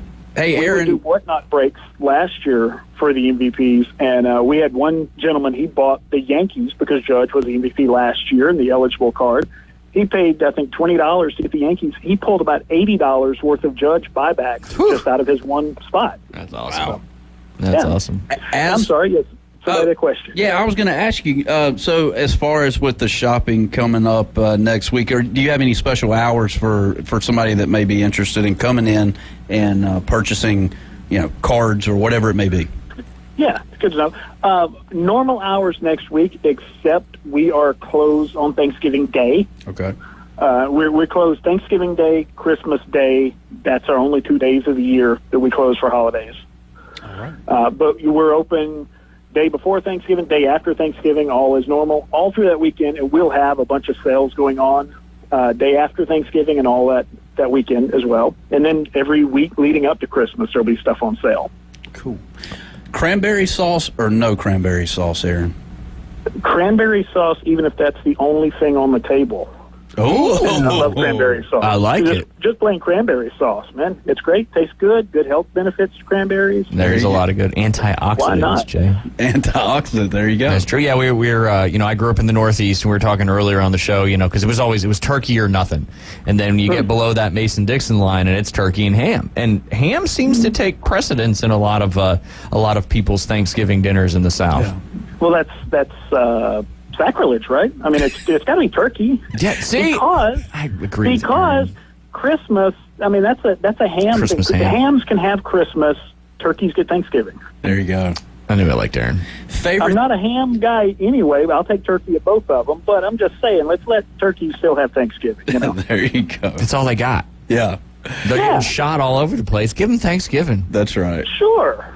You had said, I know I'd come by and talk to you a little bit in the store a few weeks ago. I guess you kind of grew up, your parents owned a video store growing up, right? And was the video store open on Thanksgiving? Because I know that's a huge thing, families sitting around. And were you guys open for Thanksgiving? I don't think they were. Yeah. I mean, I was like a year old when they opened it. So I don't know that they were every year.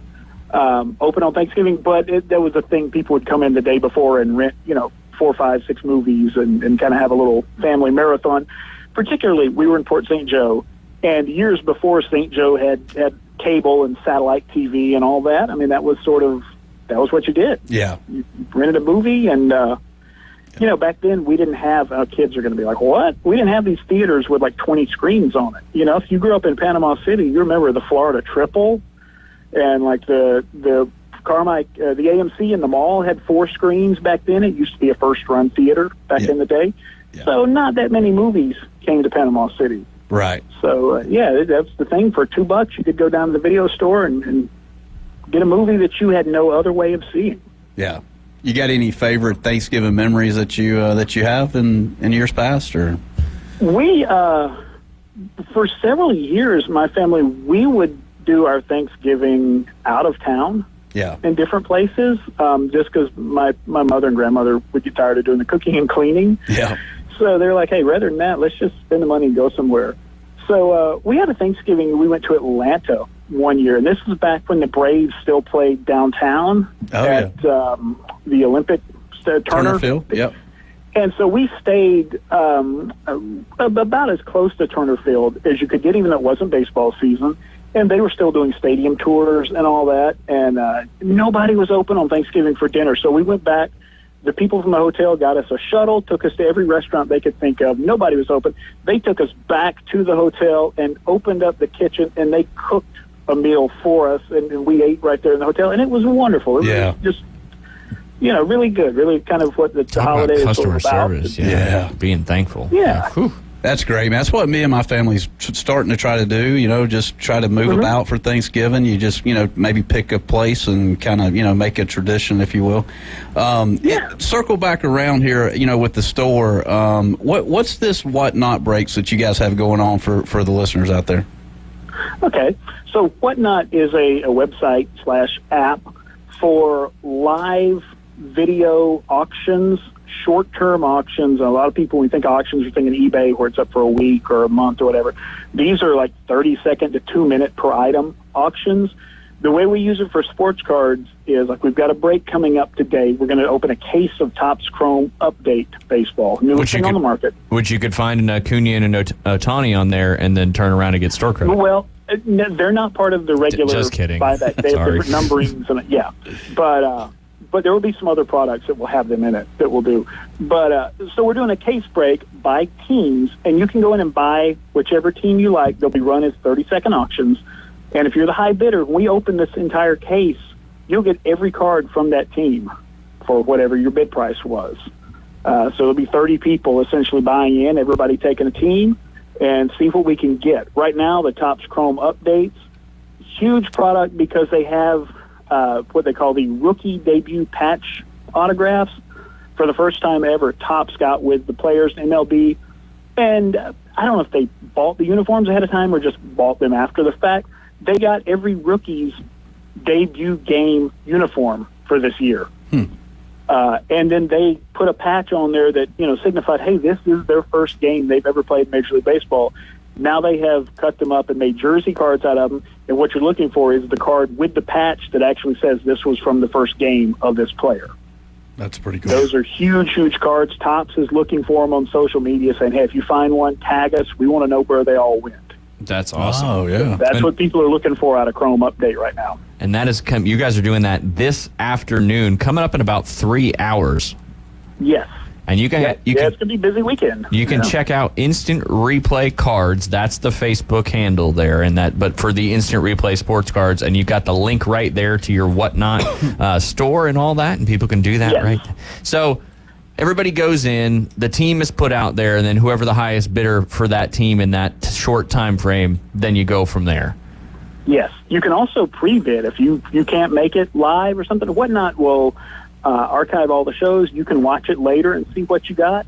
But if you can't be there for whatever reason, you can log on like right now and say, hey, I want to put, $30 down on, Baltimore or Cincinnati, whoever your team happens to be. And when we start the auction, your bid will take precedence, and somebody's got to beat that. And usually they don't. For whatever reason, people have this stigma about a lot of the pre-bids. They just kind of let them go. So it's a good way sometimes to grab a team pretty cheap. I think we have teams starting at $20 for the entire case. Wow. So it's kind of another version of when you guys do your breaks on Saturdays in store. Yes. It's just you're not in person, but you are seeing it live. You're watching the video of the person open the cards as it happens. That's exciting. That is exciting. I love it. I got to get in on one of these. Yeah, get on there. Just hang out and watch it. Download the Whatnot app. You don't even have to link a credit card or anything, so you're not have to be tempted. Just hang out and watch it. And we try to have a good time with it. Keep it family friendly. There, Whatnot can kind of be like the Wild West. There's some people on there that, you definitely don't want your kids watching. But, we keep it family friendly, and we try to have a little interaction and talk about some of the cards, some of the players, and just, have fun with it. Kind of make it a little entertaining thing for a lot of people we have who just like to watch it, even if they're not buying into that product. And you've done a couple of these the last few days. Talk about some of the polls that have happened so far. Yeah, the last one we did, night before last, we did a case of the same product. And in cards now, for people who collected way back or they just haven't collected, oftentimes there's something called a case hit, which means that in every pack of cards, you have your packs come in a box, and say maybe in each box you have one autograph, and then you have 6 or 10, 20 boxes, whatever, in a case. Well, somewhere in that case, in one of those boxes, one of those packs is going to be one card that there's only one of that type of card in the whole case. It's called a case hit, usually a really good card. We pulled 2 case hits of the same type out of the last case we did. And they went to different teams. So 2 people were incredibly happy. One of the case hits was Ronald Acuna. Dang. So, that's a lights out card right there. That fella made his money back just off that one card. And he did a couple other really nice Braves cards as well. So, that's some of the stuff that kind of comes out. Of the autographs we had the other night, 2/3 of them were on card, which means the player actually held the card and signed it. It's not one of those little stickers. And they were serial numbered. So a little more scarcity, a little more value to them. We had a couple of really, really good ones. We had a Yankees Oswald Peraza rookie autograph number to 150. Nice. Which is a huge card. Yeah, there's a lot of really good stuff in there. For a lot of those people got in for, $20, $25 a piece and got 6 boxes worth of cards out of it. Yeah, that's crazy. I was just thinking about this, Aaron. The 2025 All-Star Game is coming to Atlanta. They announced that yesterday. Yes. And I'm trying to, kind of correspond this into, you remember the old Willy Wonka chocolate factory, the Willy Wonka ticket. Yeah, the golden ticket. Why hasn't some of these manufacturers got on board with the MLB and, gave away a golden ticket to 3 All-Star games? Or have they ever done that before? Or yes, in a couple of ways. Okay. Well, one is going back to the 80s. like with Topps and some of the other manufacturers back then, they would have cards in there like a little sweepstakes thing. You could win tickets to the All-Star Game or the World Series or something like that. In a more modern sense, the idea of a Wonka ticket, yes, Topps did this 2 years ago. It was the 70th anniversary of Topps.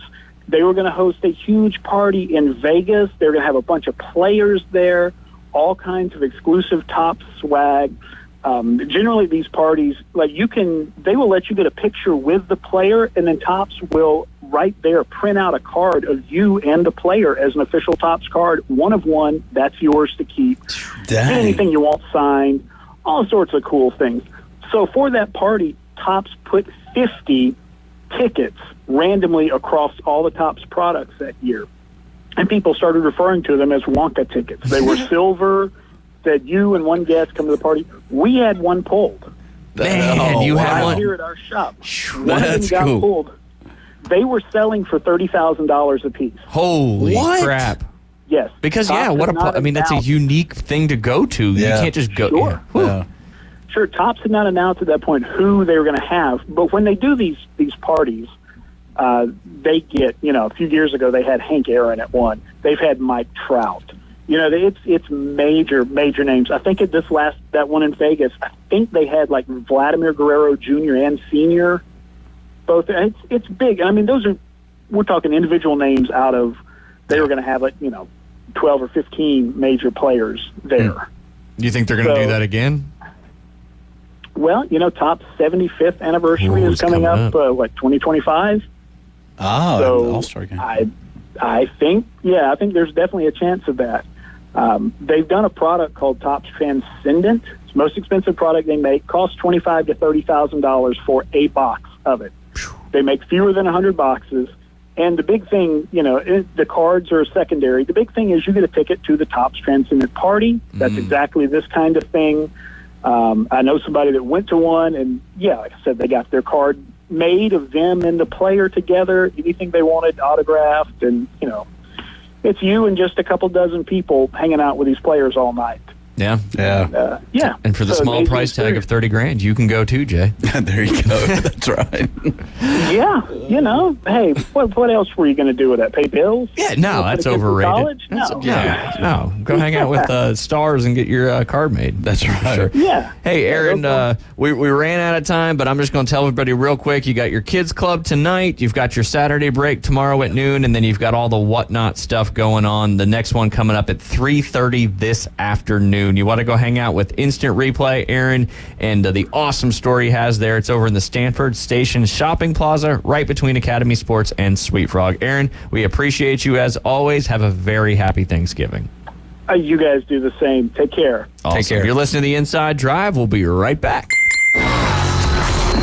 Take ESPN Northwest Florida with you everywhere you go.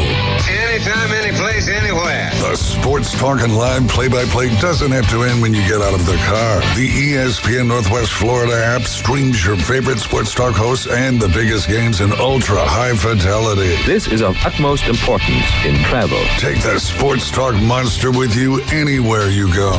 Available for Android and iPhone. Use it anywhere or any place.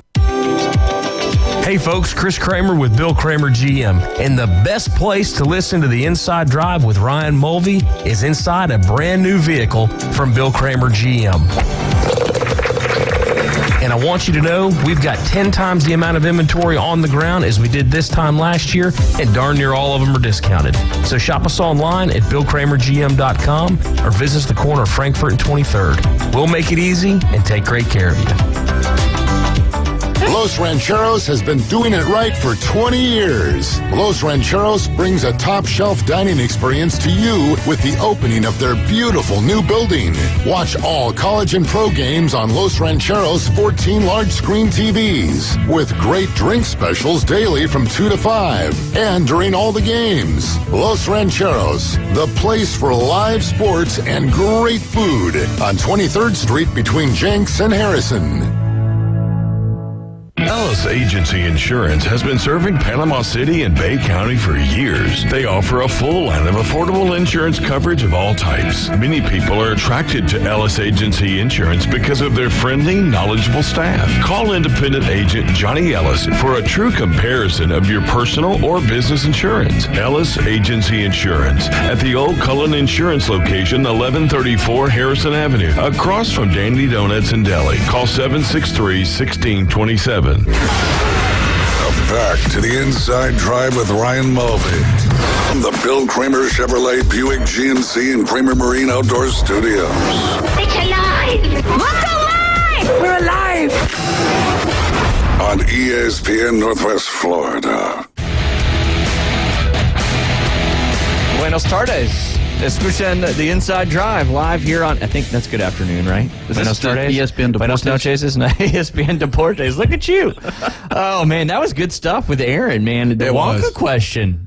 Bringing the heat today, Jay Henley. Thank you. I just try to put myself in 8-year-old Jay. You know, when we're the whole world in front of you. Yeah, Griffin, Georgia. 8-year-old Jay, and it's like, why didn't back in the day when I used to mow 2 acres of land so that Mom could take me to Walmart to grab one thing of baseball cards? That's how I would work, and I'm talking I would mow that grass all day long so that we could take a 6 p.m. trip for baseball cards. That's what it's all about, right there. And I remember I'm thinking, okay, how cool would that be for Topps, Donruss, whoever, to offer something huge like that, and they've already done it. So it's kind of like I was excited about if that was going to be a marketing idea. But that's any business could use that to drive traffic. Absolutely. 100%. But I don't remember back in the 80s Topps doing that. Now, he did say there was a sweepstakes that they did, but I don't remember. Yeah. I'm talking like an actual flipping through the cards. Yeah, this was just a couple of years ago. Right.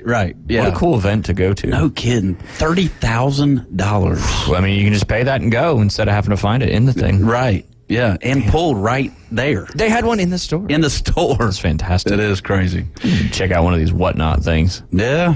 It'd be cool to own a store just so you could do these case breaks and see the cards that get picked. Oh yeah. Because it's one card. It's so exciting. It's an adrenaline rush. It's like gambling. Let's get on that topic. I mean, we do talk about it quite often. Yeah, we do. Speaking of that, since you're not going to be here next week, and I hope you have a very happy Thanksgiving, we do need to do our picks for Week 13, which is arguably the biggest week for college football. It's the last regular season week. It's going to determine who's going to the championship games and all that good stuff. So we ran through our picks for this week. You ready? Yes. All right. Are you? Always. Sitting on go, buddy. Yep. Sitting on. I don't say buddy very often, so when I say buddy, it feels weird. Yeah, I don't either. I don't say it. Beth always goes when I complain about something, she goes, sorry, buddy. And I'm like, okay, I won't complain about anything again. Because it's like, when somebody says sorry, buddy, that's, ugh. I use buddy a lot. You do use buddy, but you can get away with using buddy. I can't. I just don't like the bud. Hey, bud. Hey, bud. I do that one too. We're just hating on D. Hayes. You never, man. You don't. I've heard it. Never. Oh, I haven't. Okay, yep. All right. Well, I do. Good job, bud. Well, it's the way you say it. Tone is everything. Tone is everything. And you know where you can't hear tone? Where? A text message. Oh yeah. Slippery slopes. Just pick up the phone. Right. If we did that, then everyone would just be walking around on the phone all the time. That's true. That's true. Instead of looking down, I'm guilty of that. I probably do more emails walking around Bay Point than I do at my actual computer. Killing 2 birds with 1 stone. That's true. Yeah. I have to make the notifications go away. I have to respond. I have to make it go away. It drives me crazy. Anyway, first game on the docket. Let's do the NFL games first because the college games are more exciting. We're going to start with the Niners Seahawks on Thanksgiving. Don't have lines. Don't have any of that yet. What do you got? It's at, what's that? What's the name of the field? Lumens Field. Okay. I think that's right. Stadium. Niners will win this game. However, we're creeping into close to the end of the year. I've got to make a comeback. I say the Seahawks take the Niners down Thanksgiving Day, gobble, gobble. Here's the tough thing about picking these games in the NFL is there could be some serious injuries that happen this week coming up that could completely affect these picks, but we got to do it because you are going to Turkey Day. Yeah. So you got the Hawks, huh? Yes. All right, David Hayes, who you got? As of today, I'll go with the San Francisco 49ers, and I guess we'll just stick with that one. Yeah. It's in stone. It's in the computer. Yeah. If you have access to he does have access to this spreadsheet, so he'd go in there. Oh, I could just be whipping these things up, couldn't I? And I'll just switch it back. Cooking the books. Last edited by David Hayes at good. 11:26, 8:25 p.m. No, that's a good thing, though, the accountability factor. There you go. There you go. All right, Jay Henley. Saints, Falcons. Going to be a big game for that division, which is crazy. The terrible division that it is. Let's go, Saints. Saints at Falcons. Yeah, let's still go Saints. Going with the Saints, Yes, huh? sir. All right. Yep. Yes, sir. All right, David, who you got in this one? This one's tough. As it stands today, and this might sound wild, but not knowing what's going to be going on in that quarterback position, which Jameis Winston we're going to get, I'm going to take the Falcons here. Yeah, I'm also going to take the Atlanta Falcons in that one because I think for all the Falcons fans out there, they're going to make the playoffs just to piss them off even more. Yeah. That'll be the one time when your team makes the playoffs, you're not going to be happy about it because you're still going to have the same head coach. Right. It's a wild scenario there in Atlanta. It is. All right, another big NFC North game. You've got the Steelers at the Bengals. Joe Burrow probably won't be playing because a sprained wrist in your throwing arm is going to take a long time to recover. It's not a good injury for a quarterback. I got the Steelers beating the Browns this week. Hey, let's just make it a Steeler 2-week parlay. If you got to ride that Steel City train, let's right? do it. Yeah. Right there with Jay, Steel City. Yeah, I agree too. I think this is the year that the Bengals don't make the playoffs. Unfortunately for the Bengals fans, given the scenario of things transpiring. I heard that whole Tyler Boyd thing too with him. Like, it might have been AG, on. It might have been on. Yeah, Adam Goff was talking about it. How like he was supposed to do this big autograph event for all these fans that paid money ahead of time, and then he like showed up, and then he decided to leave, and then he dropped that touchdown pass in that game the same day. Yeah, well, I think it was the day after, but same weekend. Yeah, same weekend. And then declines doing a press conference afterwards. Ooh. Yeah. Which, as David said, I mean, you're a professional athlete, but it's just like PJ. It's all these professional. You have obligations. Yeah. And I love the analogy. It was either you or Adam Goff said it, that the guy who hit Patrick Mahomes out of bounds late in the AFC Championship, he arguably cost his team a chance at the Super Bowl. Now, it's hard to say that because a lot of other things could happen. However, he got up on that podium and shed tears in front of everybody and took the accountability. So yeah, that was AG as well. Yeah. Cool. That's good stuff because that's the stuff that drives you crazy. Anyway, I was going to say, I mean, I keep seeing a reel come through where Dan Marino is like trying to, walking through. Have y'all seen that reel yet? And there's a bunch of people hanging around wanting his autograph, and man, he is a total jerk turd. Yes. I know that the wheels were turning and you're like, can't say that. Yeah. Check. All right, here we go. Yeah. That's where social media can really kind of no, everything is out there for sure. Yeah. But anyways, keep going. No, next we got Jags at Texans. Jags at Texans. Huge game. Trevor Lawrence is so cold, man. I mean, cold. Yeah, just cold. He's not 98.6. How cold is it? He's like cold. He's cold as Green Bay. Ice cold. Yeah. Ice cold. Yeah, ice cold. I'm going Houston Texans all the way. Man, you're riding that Texans train. Yep. All right, David Hayes, what do you think? Texans at the house, man. Give me the Texans. Mm-hmm. I'm going to go with the Jags in that one because I think this is they want to win that division, and that game may be a deciding factor in it, that's for sure. Last NFL docket for our picks next week, Ravens at Chargers. I think that's a Sunday night football game. Did the Ravens play good football last night, or did Cincinnati give that to them? No, they play good football. Let's go Ravens. There you go. Yep. I'm going to go with the Ravens as well, and we've talked plenty about, I know I have, Lamar Jackson. I wish he was giving us, more output in the fantasy world. Well, he did last night, and he deserves the credit for that. So 24 points, 23.96 in my league. So, let's go Ravens to take down the Chargers, even though the Chargers are going to need that game more. Way more, absolutely, yeah, because I think the Ravens probably have their spot locked in there on the NFC North. Not locked in, but in a good head start there. But, I'm going to take the Ravens in that one as well. So a lot of similar picks for us on the NFL side. The only difference one is you took the Saints against the Falcons. Me and David took the Falcons, and I took the Jags. You and David took the Texans. All right. Week 13, rivalry week. Here we go. All right. First one, known as the Civil War. Who is that? Civil War. Nah, we don't have time for you to figure it out. Yeah. That is Oregon State at Oregon. I would have never got it. No. I did say it earlier on the show. That's why I thought you might have heard it. But Bo Nix, all the way. Let's go Oregon Ducks. Taking the Ducks. Quack, quack, quack. Go ahead. With it being at Eugene, I'll have to go Oregon, but what happens against Oregon State and Washington is going to change the way I view the game. Oh, 100%. Oregon State looks good in that game, beats them. I mean, they're going to be riding that high with another chance to knock off what should be at that time, if Washington State were to Washington were to lose to Oregon State this week, would be the number 5 team in the country, and David Hayes needs those 5 and 6 teams to get knocked off, so Alabama can have a shot with an SEC championship victory of making that college football playoff. I am also going with the Ducks. I'm pulling for Bo Nix to win the Heisman, because there's a future bet out there for him. So I would love for that to happen. Next up, you've got the Iron Bowl. We'll go David Hayes first on this one. He has no choice. Roll Tide. Yeah. I'll go Auburn. Why not? I'll go Auburn as well. Yeah, I know. I hear it. I hear it from D. Hayes. Yeah. Thank you. Yeah. That's a W for Stranger things have happened. Yeah. Alabama has to win that game. Well, I'm telling you what, they lose to Auburn, like after the ascension, the progression that they've had. It'd be like trouble in Tuscaloosa. It'd be like the Price is Right, the yodeler guy going up, and then they don't get the price right. But that's what Auburn's been doing the last few weeks. They have been the yodeler. I mean, Arkansas, great. Yeah, but still a good win. Anyway, you got Florida State, Florida. Let's go. Oh my gosh, I would hate to see the Gators ruin a perfect season, but you know what? Let's go Gators. There you go. Wow. I'm not gonna pick the Gators, but I think it might be closer. I don't know what the spread is at this point in time, but I'll take Florida State here.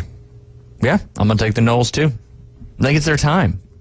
I mean, but you could easily see Florida winning that game simply because of the game that it is. Not because of talent on the field, but because strange things happen. Oh, yeah. If it was in Tallahassee, probably be a whole different ballgame. I agree there as well. All right, there's 2 more. This next one, through my Chanticleers in there as well. You got JMU traveling down to Conway, South Carolina on the surf turf. That'll be a huge game. I think it's going to be on ESPN or ESPN2. That's JMU at Coastal Carolina. We talked to the JMU women's golf coach recently. JMU is going to be a big favorite. Let's go JMU. JMU all the way. I know. I think I'm going to have App State take down JMU this week. So for that, I'll have JMU bouncing back and taking down the Chanticleers. For the same reason David had to pick Alabama, other than they're going to win the game, I've got to take my Chanticleers as well. So I'm going to take Coastal in that one. Last but not least, before you enjoy your nice week of Thanksgiving and family time and sailor time, I'm sure. Is she going to get a little turkey, a little ham? She may, just a little bit. Just a little nibble. Yeah. She's a good girl. She is a good girl. Arguably, probably one of the biggest Ohio State-Michigan games in the last however many years, simply because not only the playoff implications, but also all the extracurriculars going on. Ohio State at Michigan, coming up next Saturday, November 25th. I will go first. I'm going to take Michigan in this one. I think Michigan, where they have all this controversy, that can be used as positivity. They got the chip on their shoulder. I mean, Ohio State's playing some good ball. This is a tough game. I'm going to go with Michigan in this one. Ohio State wants to get back to number 1. I think they have a chip on their shoulder, and they beat the Wolverines. Oh, man. Because it's at Michigan and all of the things that Ryan had mentioned, I'm going to take Michigan for the 3rd year in a row in this ball game. Do they do it 3 years in a row? But do they do it 3 years in a row? We'll find out, man. It's going to be a wild ride, though. This stretch between this weekend through next weekend for football is just one of the best stretches of football of the year. Absolutely. 100%. Yep. And it pairs well with turkey. Yes, or ham, depending on where you're from. That's right. But yeah, Jay Henley, it's been a fun week. It has. We've done a lot of cool stuff. I wish you a very, very happy Thanksgiving, and I'm looking forward to playing in your parent-child championship tomorrow. Me too. Hopefully, maybe lifting some hardware, but we're going to have a blast either way. Always a good time to play some golf with your kids. Absolutely. Drop the divisions this week. If there's a division in your house, whatever it is, bring it all together. Love, war, and peace. Or love, peace. Love and peace. And that's how we're going to go out on the Inside Drive. We appreciate y'all. Me and David will be here next Monday and Tuesday. Looking forward to talking to you guys. Have a great weekend.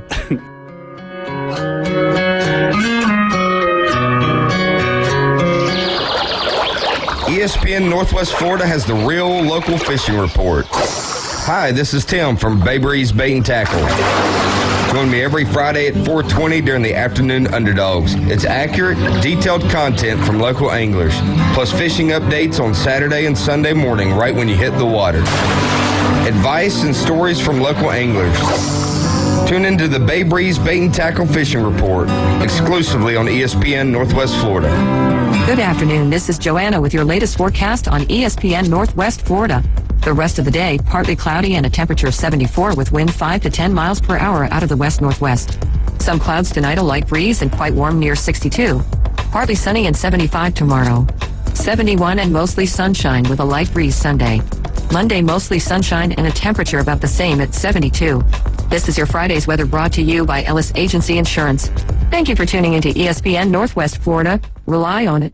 Are you tired of hearing 2 weeks when you call to get your boat worked on? Hey folks, it's Chris Kramer with Kramer Marine and Outdoor, and we'll get you in and back out on the water as quick as possible. We're a full-line Yamaha outboard dealer and Suzuki outboard dealer, and we have master-trained certified mechanics on site. So if it's just an annual service, electronics install, trolling motor install, or all the way up to a full repower, we can take care of you. So stop by and see us in the corner of Frankfurt and 23rd next to Bill Kramer GM, or call us at 850-851-0453. There are 3 great Barefoot locations. Barefoot on the Bay in St. Andrews, plus Barefoot on the Beach and the Barefoot Hideaway Grill, both on PCB's famous Front Beach Road. Whichever location you visit, you'll find great food, amazing specialty drinks, and the Emerald Coast best views. The football games will be on with awesome game day food and cocktail specials. And go now to barefootrestaurants.com to get a digital coupon for 15% off your entire bill. Barefoot, great food, drinks, fun, and games. The Panhandle's destination for live play-by-play. WGSX Lynn Haven, WVLQ Port St. Joe, ESPN Northwest Florida. Bill Belichick will take over as head coach and GM for a different NFL team next year. The location has already been determined. Well, that leads me to believe it would be Washington. A new day in the herd starts now. Ladies and gentlemen. You guys can laugh at me all you want. This is the herd. Oh, yeah. With Colin Cowherd. I'm setting the tone. Best show on radio. This is the herd. Broadcasting live from Los Angeles. The herd with Colin Cowherd starts now. Here we go. It is a Friday, and there is a lot going on live in Los Angeles. It's the herd, wherever you may be and however you may be listening. Thanks for making us part of your day. 1 hour from now, Blazing 5. Very excited. I like our picks this week. We're above 500 this year. Very exciting. J-Mac, so a couple of big things. A really big thing that happened yesterday. The Jim Harbaugh suspension by the Big Ten, so we now have a conclusion, at least from the conference perspective, on the Jim Harbaugh stuff. Yeah, and they just let go another coach this morning, linebackers coach, but I can't wait to talk about Glass Joe Burrow, that is, and the Bengals. He's always hurt, Colin. We'll get to that in a second. So, the Big Ten agreed to close their investigation. It is resolved now. Harbaugh gets a 3-game suspension, of which he's already served 33% of that. He was not there for Penn State. That's their second toughest game of the year. He won't be there this weekend for Maryland. They should probably win. And then he'll be off the sideline for Ohio State. It'd be much better to have him. That's a real team. But this idea that the punishment from the Big Ten was going to be severe, punitive, was laughable. Everything in life is negotiable. Oh, way more than you think. You and your wife negotiate things. You and your kids do. The Big Ten didn't want to get into a lawsuit with Michigan, especially Michigan. It's basically Ohio State with more esteemed academics. There is no proof, by the way, that Harbaugh knew. I know, Buckeye fans, you're sure he did. But I defended Buckeye fans when everybody said they were sure Ryan Day turned in Harbaugh. And I said, no, he didn't. I suspect it's an inside job because head coaches in college football are highly compensated and often polarizing. And I was right. So don't rush to think Harbaugh knew. Internet sleuths. if the Big Ten thought he did, the action, the punishment would have been more severe. The NCAA will step in eventually. I suppose it'll be after the season and hand down something that will be like scholarship limits or a suspension again. It should be noted, Michigan's never lost when Harbaugh's not on the sidelines. A great indication of how well the program is run. Is it fair? Is it reasonable? Well, you and I may differ in opinion. I do not think advanced scouting, which is called cheating, was deciding games. Ohio State for years and years crushed everybody in this conference, including Michigan. Why? Better coaches, better players.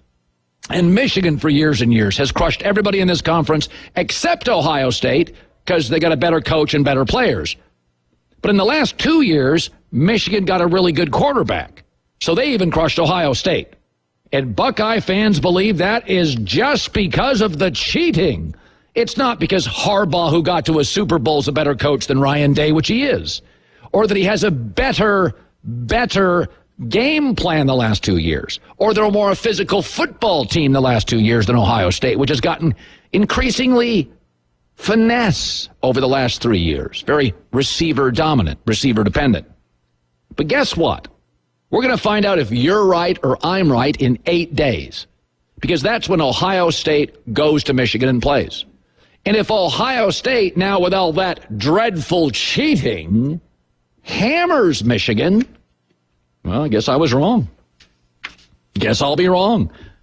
But let me ask you a question, Buckeye fans. You've lost 2 straight, been humiliated, even with C.J. Stroud. What if Michigan humiliates you again? Won't be any cheating. Won't even be Harbaugh. We're going to make fun of you.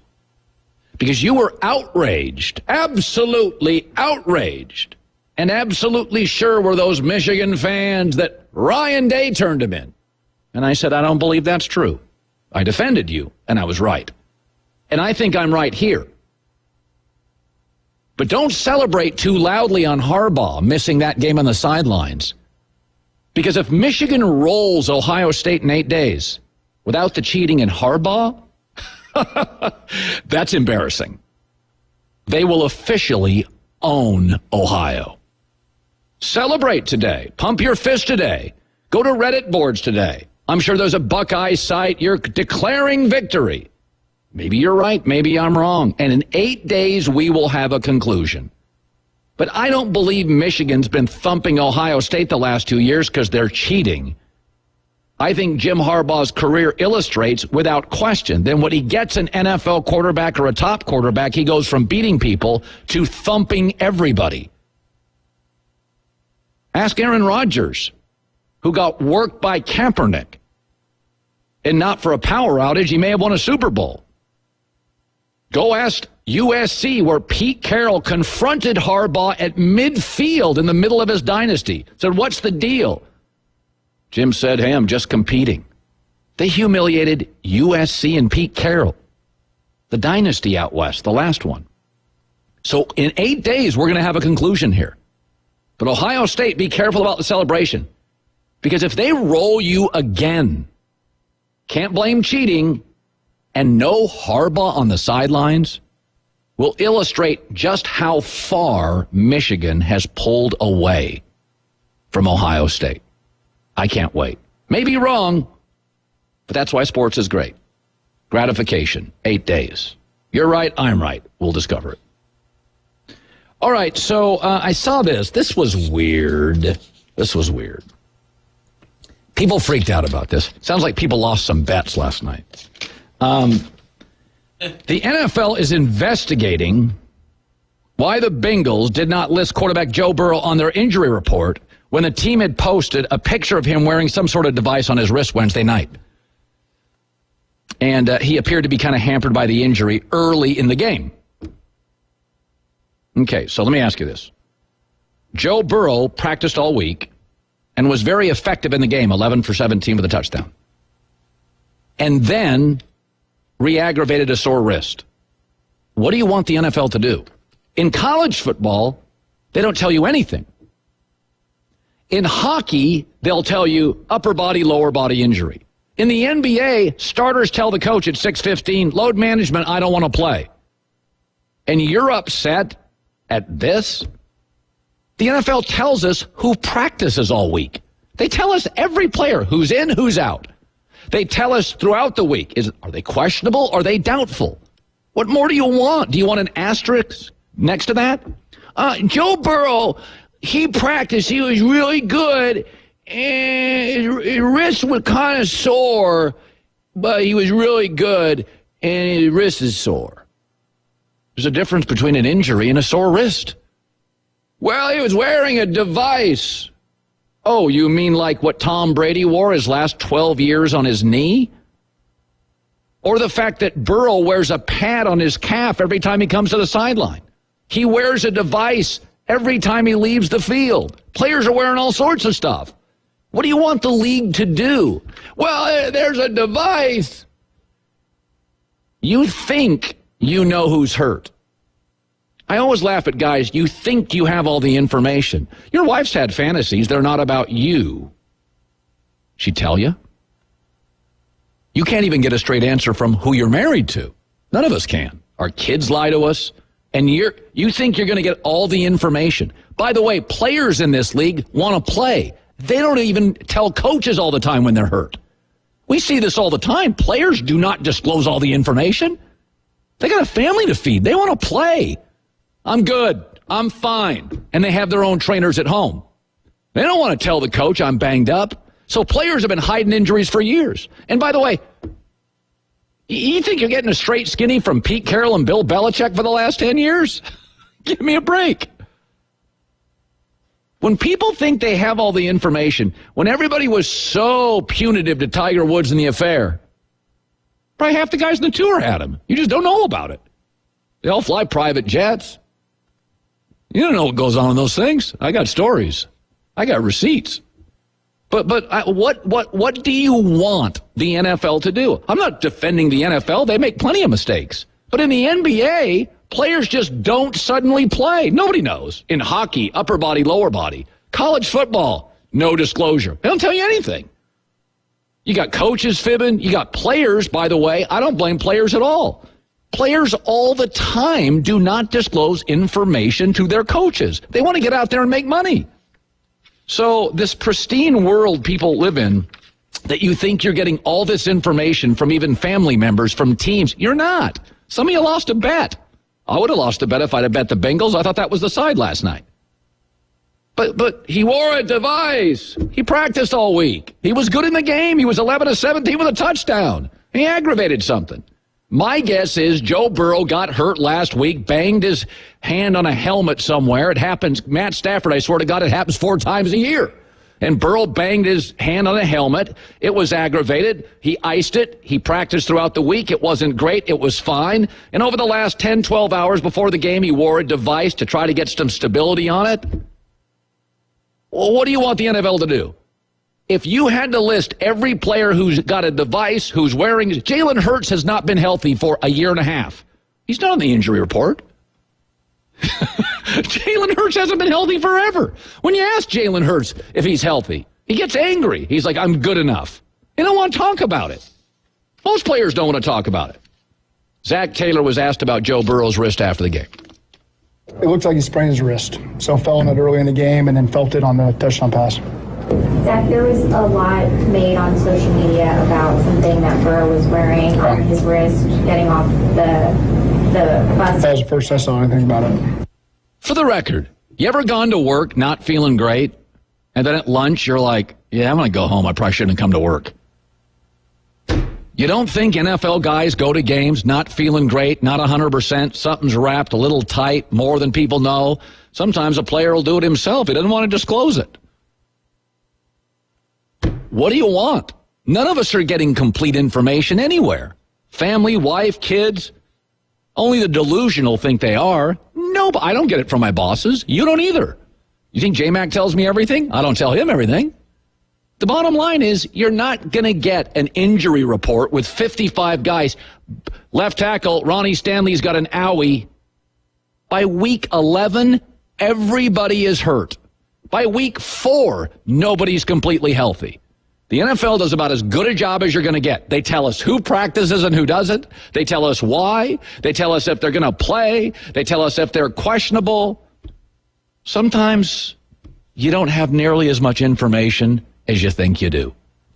All right, J-Mac, Blazing 5, top of next hour. Saquon Barkley's complaining. I think he's wrong.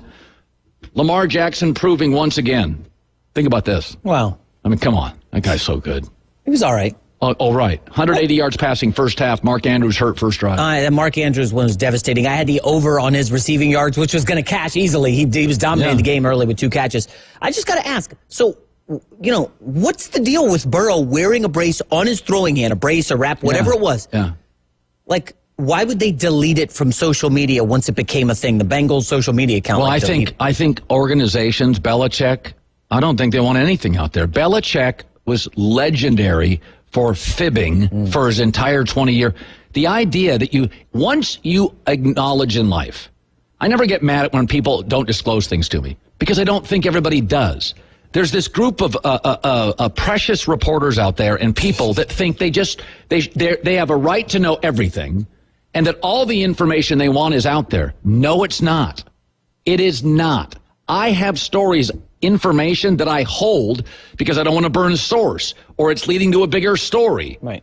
Well, everybody in this, the ID is wearing a brace. Why can't he wear a brace? Brady wore a brace on his knee for the last 12 years of his career. Should he report it every week? Tommy's got an owie on his left knee. Guys wear braces in the NBA. Steve Kerr wore a brace for 12 years. Does it have to be in the report? Well, I guess nobody's betting on you burning sources. A lot of people were backing the Bengals. Now, listen, Glass Joe Burrow had the calf injury earlier this year, and now he's got a wrist injury that he's nursing. I didn't know that going into Baltimore against an elite defense. I wouldn't have backed the Bengals yesterday.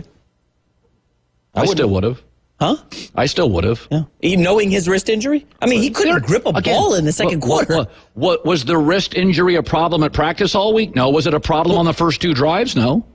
Correct, but what was the injury? Was it re-aggravated? I mean, I just would love more information. You are one of the I'd like more information. By the way, do you know why doctors call it a practice? They don't have all the answers. Correct, yes. I totally get CTE. NFL had no idea. You can ask brain doctors about CTE. We don't have all the answers. Once you realize we don't have all the medical answers, all the political answers, all the sports answers, all the health answers.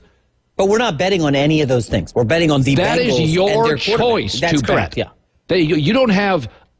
That is your privilege to bet, that you make enough money to bet. Wow. That is your choice. Also true, and by the way, I'm a bettor. But that's a choice you make. It's like playing fantasy football and yelling at the player because he doesn't make a catch.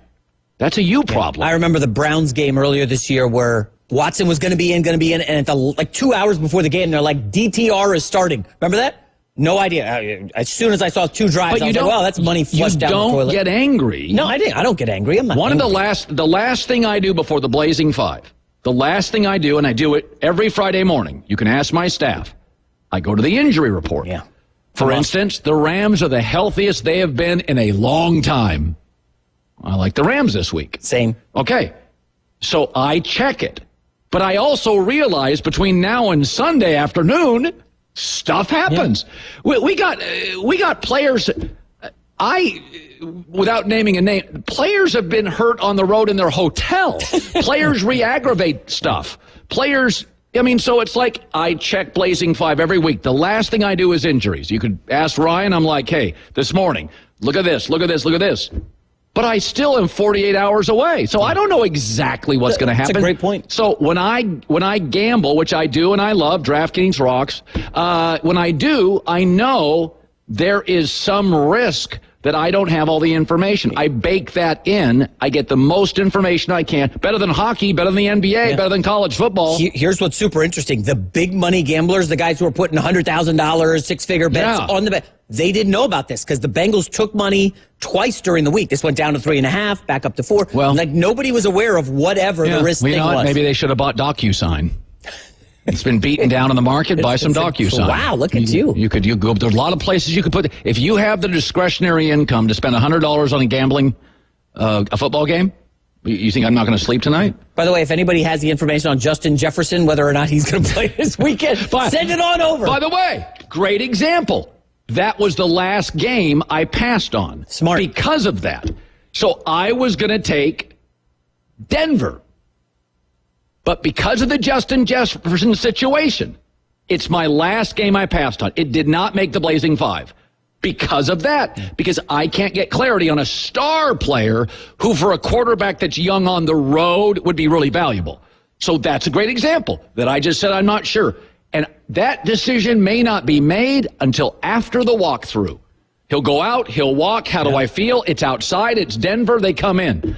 If you go into this stuff knowing that you don't have all the information, you don't arrogantly believe it's your right to know, you never get upset. Justin Jefferson may make his decision 12 minutes before kickoff, and it may be based on, hey, you were outside, mile high, high altitude, cold weather. Bro, how do you feel? And Justin's like, I can't go.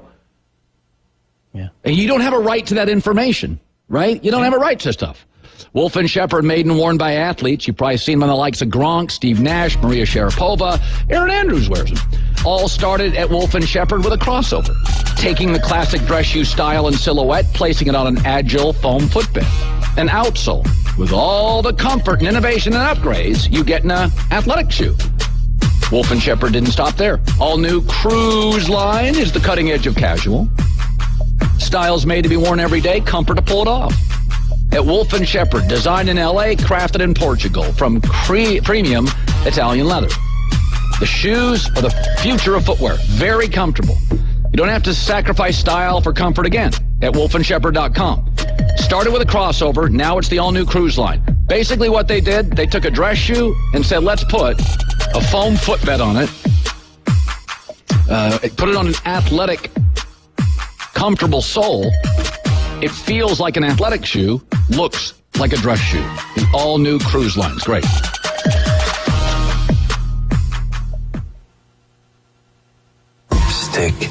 Stick to the plan. Trust no one. From the director of Seven, Fight Club, and Gone Girl. Anticipate. Don't improvise. Michael Fassbender. Forbid empathy. Empathy is weakness. Weakness is vulnerability. This is what it takes if you want to succeed. The Killer. Rated R. Under 17. Not admitted without parent. Now playing. Only on Netflix. eBay Motors, here for the ride. Elbow grease and a whole lot of love transformed 100,000 miles and a body full of rust into a drive entirely its own. LED headlights, spoilers, whatever you need. eBay Motors has it all at affordable prices. And with eBay Guaranteed Fit, it's guaranteed to fit your ride every time. With all the parts you need at the prices you want, it's easy to bring home the win. Keep your ride or die alive at ebaymotors.com. Eligible items only. Exclusions apply. You're excited. I'm excited. With Colin Cowherd. So there was a story yesterday, and Dan Orlovsky played in the NFL. Now he's at the other place.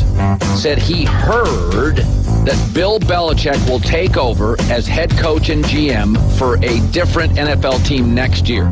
The location has already been determined. Well, that leads me to believe it would be Washington, because they haven't determined anything with the Chargers. And he is an East Coast guy. Placed in Nantucket, lived in Foxborough, coached the Giants, offered the Jets job. He's an East Coast guy. I doubt at the end of his career he's moving west. I remember Tom Brady. The Chargers thought they had a chance for him, but Tom, even though he grew up in California, had spent so many years, placed in New York, went to Europe with his wife, Foxborough, he chose the East Coast. So I would guess Washington. I would not make the move. This is The Herd with Colin Cowherd. Wow. Weekdays at noon Eastern, 9 a.m. Pacific. ESPN Northwest Florida is already your home for the most live and local sports talk. And now we're taking... Oh, he got all of that one. The Inside Drive. Ryan Mulvey, middays, 11 to 1 inside the Bill Kramer Chevrolet Buick GMC and Kramer Marine Outdoor Studios. The latest reactions to the biggest stories happening right now. Plus, interviews, sports betting, and your calls. You gotta be pleased with that. On ESPN Northwest Florida. Good afternoon. This is Joanna with your latest forecast on ESPN Northwest Florida. The rest of the day, partly cloudy and a temperature of 74 with wind 5 to 10 miles per hour out of the west-northwest. Some clouds tonight, a light breeze and quite warm near 62. Partly sunny and 75 tomorrow. 71 and mostly sunshine with a light breeze Sunday. Monday, mostly sunshine and a temperature about the same at 72. This is your Friday's weather brought to you by Ellis Agency Insurance. Thank you for tuning into ESPN Northwest Florida. Rely on it. Bill Bird Kia, your local community dealer, is thankful for your support this year and is giving you holiday savings on the purchase of a new 2023 Kia. Just in time for holiday travel adventures, now offering 1.9% APR for up to 48 months on the purchase of a new 2023 Kia Sorento. You'll get the perfect balance of comfort, safety, and technology. Bill Bird Kia is the home of the 20-year, 200,000-mile warranty. Stop by and see us today at 2435 East 15th Street or anytime at BillBirdKia.PanamaCity.com. We'll treat you like family and give you the peace of mind you can trust. Offer from Kia Finance America for the purchase of a new 2023 Kia Sorento with $21.65 per month per $1,000 financed at 48 months. Quality is limited. No down payment required. Cannot be combined with other finance offers. The 20-year, 200,000-mile warranty is a Bill Bird Kia warranty. See dealer for complete details. Offer for well-qualified buyers. Must take delivery from dealer stock through 1/2/24. Chuck was terrible at fishing. He spent many frustrating hours attempting to get results he saw from internet videos, aggravating trial and error fishing trips, and misguided advice from well-intended friends. Chuck is happy now with his newfound success after he visited Bay Breeze Bait and Tackle, where we keep fishing fun, simple, and successful. See us soon at Bay Breeze Bait and Tackle, located directly off Highway 98 on the west end of Panama City Beach.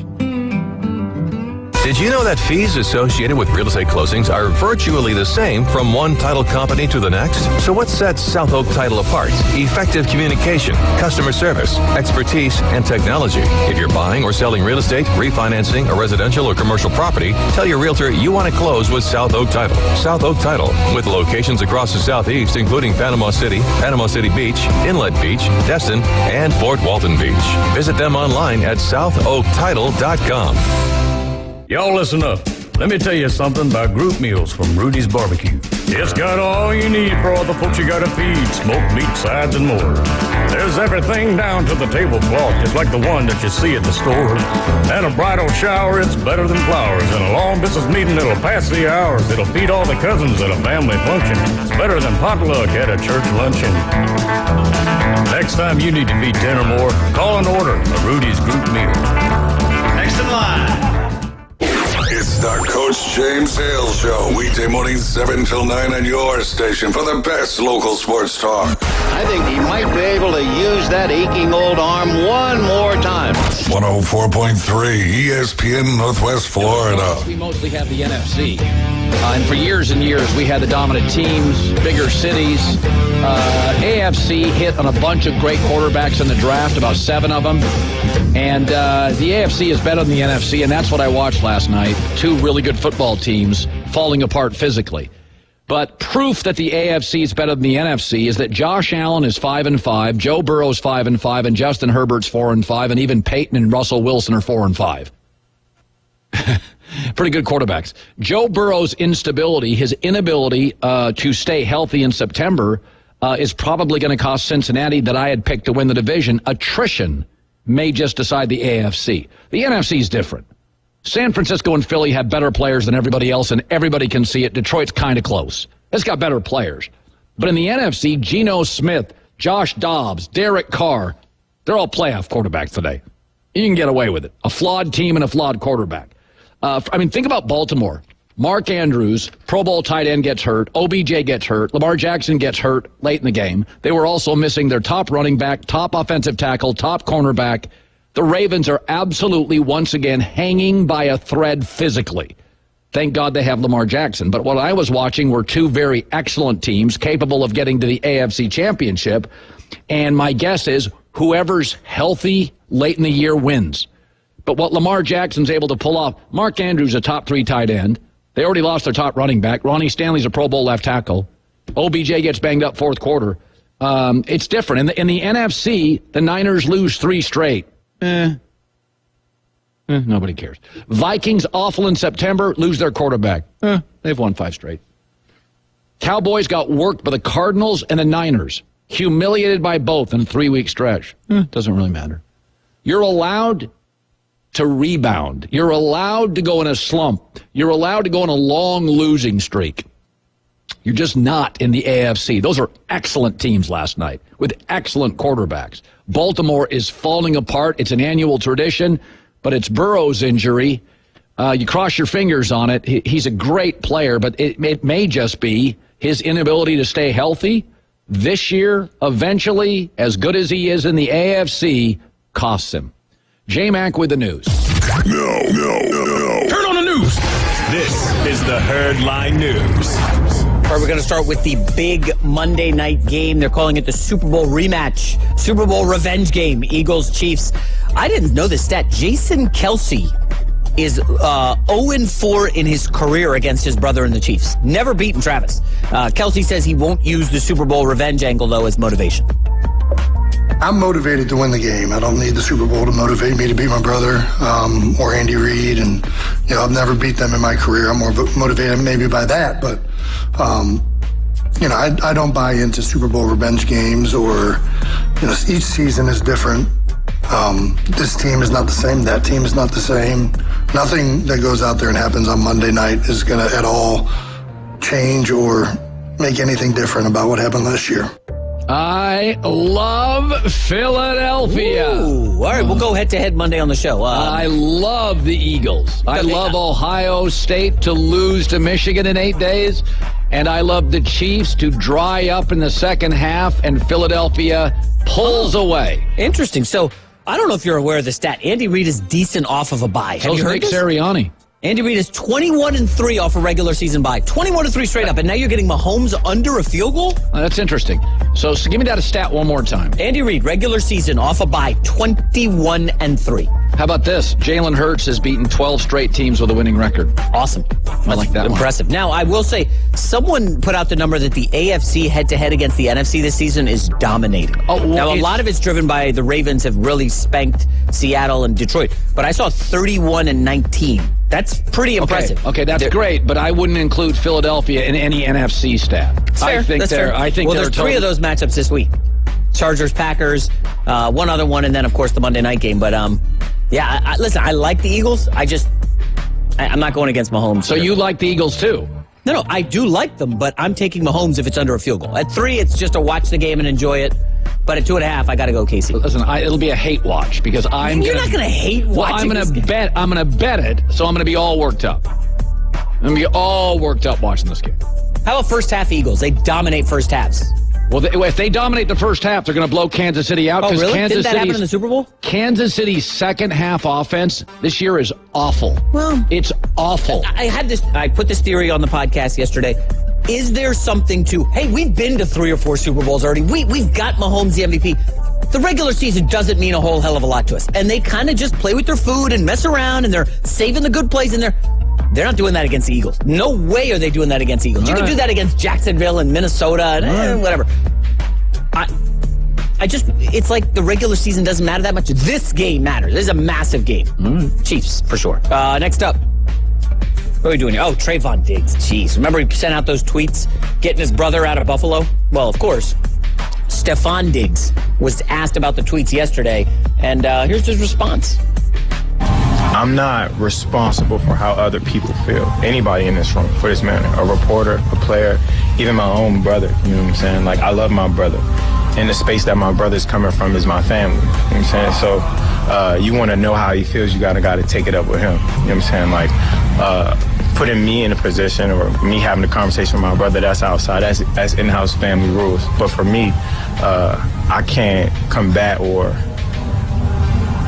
answer all the questions as to why. You know what I'm saying? With people in the world and, you know what I'm saying, X, Y, Z. Like, that's something you're going to have to ask my brother how he feels about it. That's a great answer. I can't control how other people feel. That's right.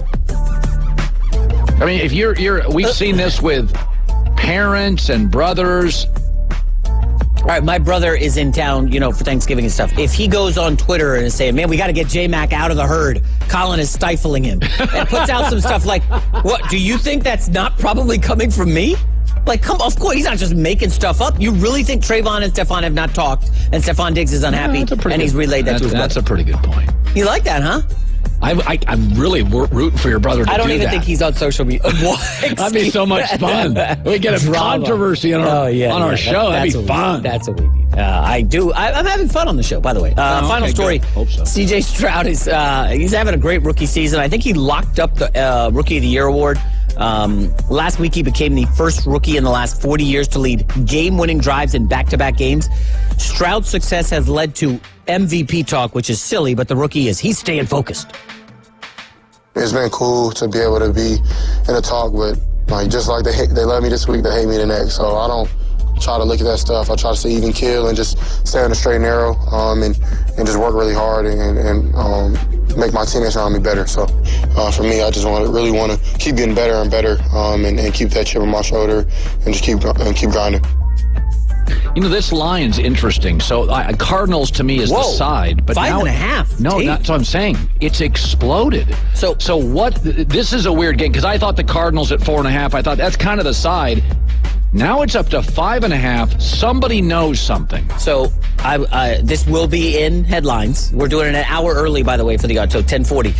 I was going to save this nugget. You're aware of this. Where did DeMeco Ryans coach before Houston? San Francisco. Right. He saw Kyler Murray plenty there, right? Yeah. You think he's familiar with what Kyler Murray likes to do? This isn't like the first time you're seeing Lamar Jackson. He knows Kyler well. Yeah, Kyler Murray. So that is a big concern for me that, we saw him for years. We know how to slow him down. Okay, that's fair. It's a good call. I like that. That's a good nugget. I'm not on the Texans here. I don't know. It just feels like Kyler Murray, this is kind of an interesting game for the Texans because they have big games coming up, and I can see, nobody gets up for Arizona. Remember the Cowboys went to Arizona, laid an egg? Yeah. Nobody gets up for Arizona. Arizona's sneaky competitive. Now, they were sneaky competitive with Josh Dobbs. They were. Now Connor's back, James Conner back, the tight end is emerging. It feels like Arizona is absolutely the side, but that number is crazy. It's exploded in the last day. Just remember, he was a big underdog in Cincinnati. I think 6.5, 6. Now he's got to win by margin. Not to win by a field goal, which is what they did against Tampa at home. They can't stop anybody. Damn, I'm giving away my picks. All right. J-Mac with the news. Well, that's the news. And thanks for stopping by. The Herd Live News. It is really interesting what the Big Ten did. Basically, they just said, we don't want to get sued by Michigan. Harbaugh's already sat out a game. He'll sit out 2 more games. It is interesting to think of Michigan. Thank God Michigan's at home. And thank God Michigan has an experienced quarterback. Because I think if the game was in Ohio State and you had a young quarterback and Harbaugh was not on the sidelines, I'd take Ohio State to roll. But Michigan's a veteran team with 19 NFL bodies, a quarterback with a lot of starts. They're at home, lots of inertia, momentum if they blow out Maryland. So I think they'll be fine. Usually not having a coach on the sidelines against Ohio State would be problematic. But it is interesting. J.J. McCarthy, it's the best Michigan team. They've actually got more NFL guys right now. If you look at the upcoming draft, they've got great program momentum. They're a run-oriented team, which is always helpful. Whenever there's doubt, if you can turn and hand the ball off, eat the clock, pick up 4 yards a carry, it's a good way to get out of controversy. Defenses and run games, as they say, travel. But beyond travel, they get you out of trouble, right? Turn, hand off, run for 4.5 yards is a good way to end a game quickly, control the clock, post W. So it's interesting on the Michigan thing. If it was at Ohio State and J.J. McCarthy was still the quarterback, but he was like a freshman or a sophomore, no Harbaugh, I would take Ohio State. Even with this Michigan team, I'd take Ohio State. But home, the run game, it's different. Michigan's the kind of team that can just turn, hand the ball off, eat the clock. Ohio State doesn't get much of the football. Very interesting. Very interesting to think about. So 3-game suspension. He's already served 1. I don't think it'll be a factor against Maryland. We'll see if it's a factor against the Buckeyes. There are 3 numbers to remember to get the visibility and control you need to make the right business decisions instantly. 36,000, 25, and 1. 36,000 is the number of businesses that have upgraded to NetSuite by Oracle. It's the #1 cloud financial system. What it does is streamline inventory, HR, accounting, and more. 25. NetSuite turns 25 this year. 25 years of helping businesses do more with less. Close the books in days, not weeks. Drive down expenses. And one, because your business is one of a kind. So get a customized solution for all your KPIs in one system. One source, one efficiency. Manage risk. Improve your margins. Everything in one place. And that's what NetSuite does. Download their popular KPI checklist absolutely free to give you consistently excellent performance. Get it at netsuite.com/herd.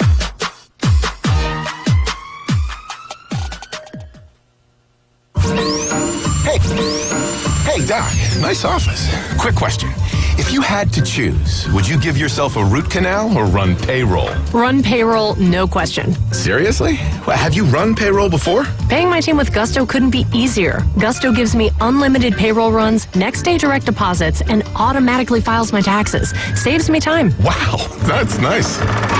Over here, Doc. Can I run payroll too? Choose payroll without the pain. Visit gusto.com/radio to sign up for free. Worn out tires are a safety hazard. TireRack.com reminds you to inspect your tires regularly. Grab a quarter, stick it in the tread.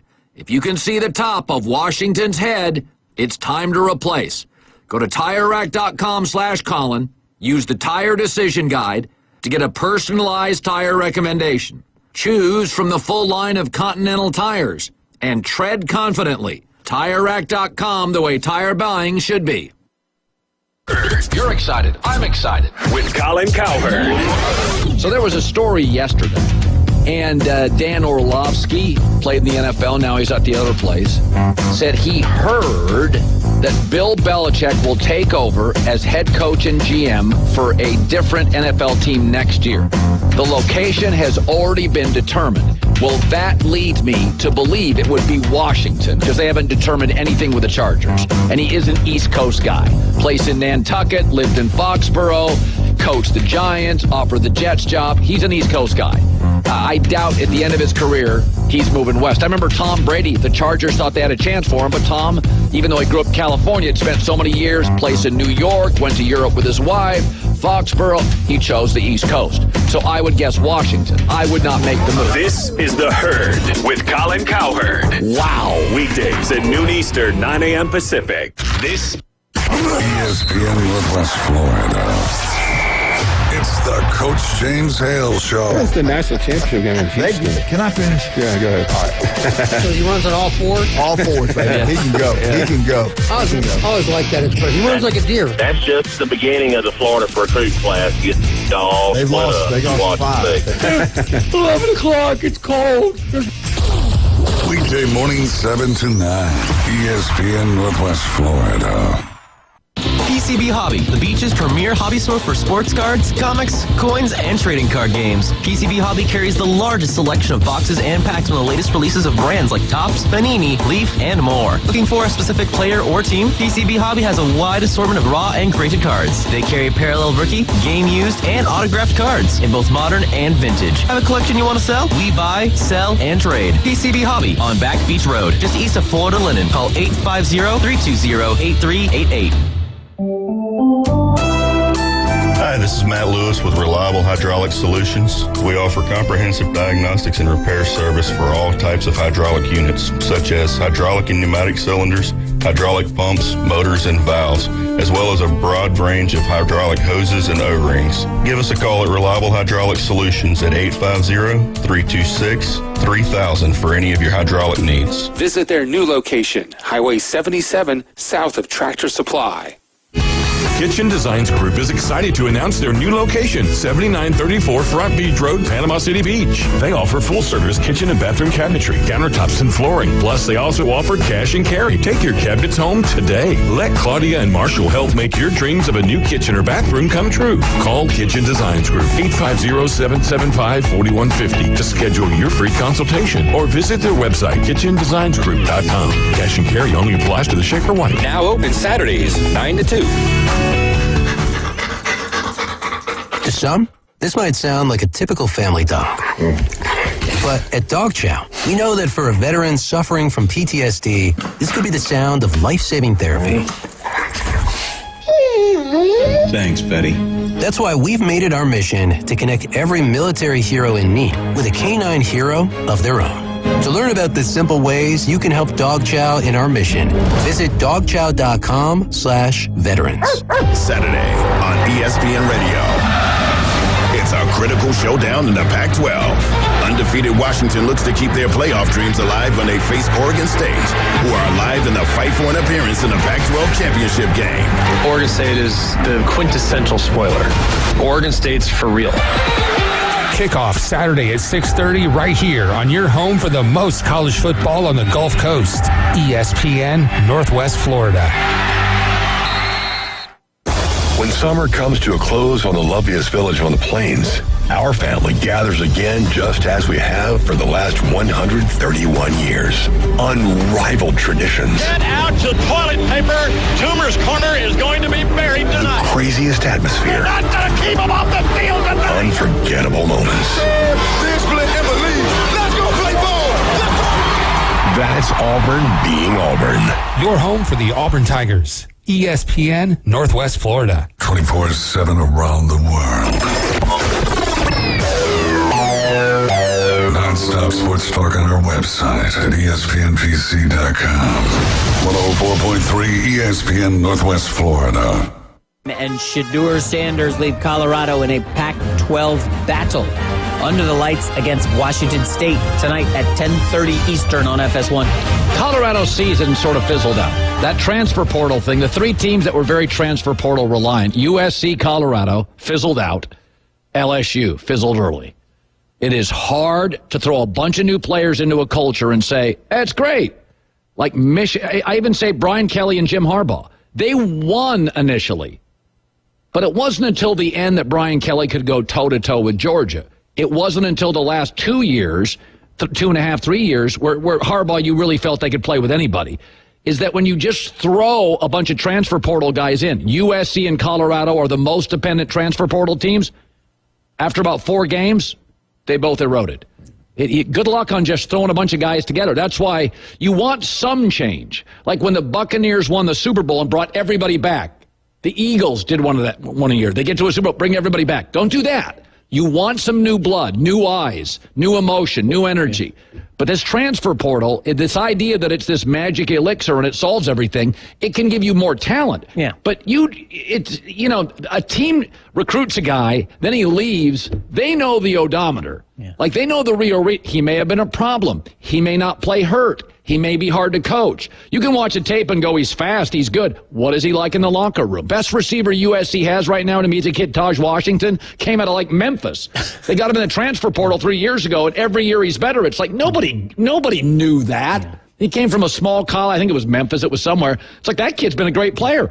You would have had, he was not ballyhooed. He wasn't a big recruit. And you're like, that kid's great. Team player, works hard, good work ethic. Feels like boom bust in the portal, right? TCU last year rode it to all the way to the national championship. A lot of transfer guys, but chemistry matters, right? We would agree on that? Yeah, big time. Yeah. So it's interesting. Saquon Barkley, remember about, was it about 6 weeks ago, J-Mac, 7 weeks ago, when the media, everything's bigger on the internet than in real life. Like internet controversy. There was one last night.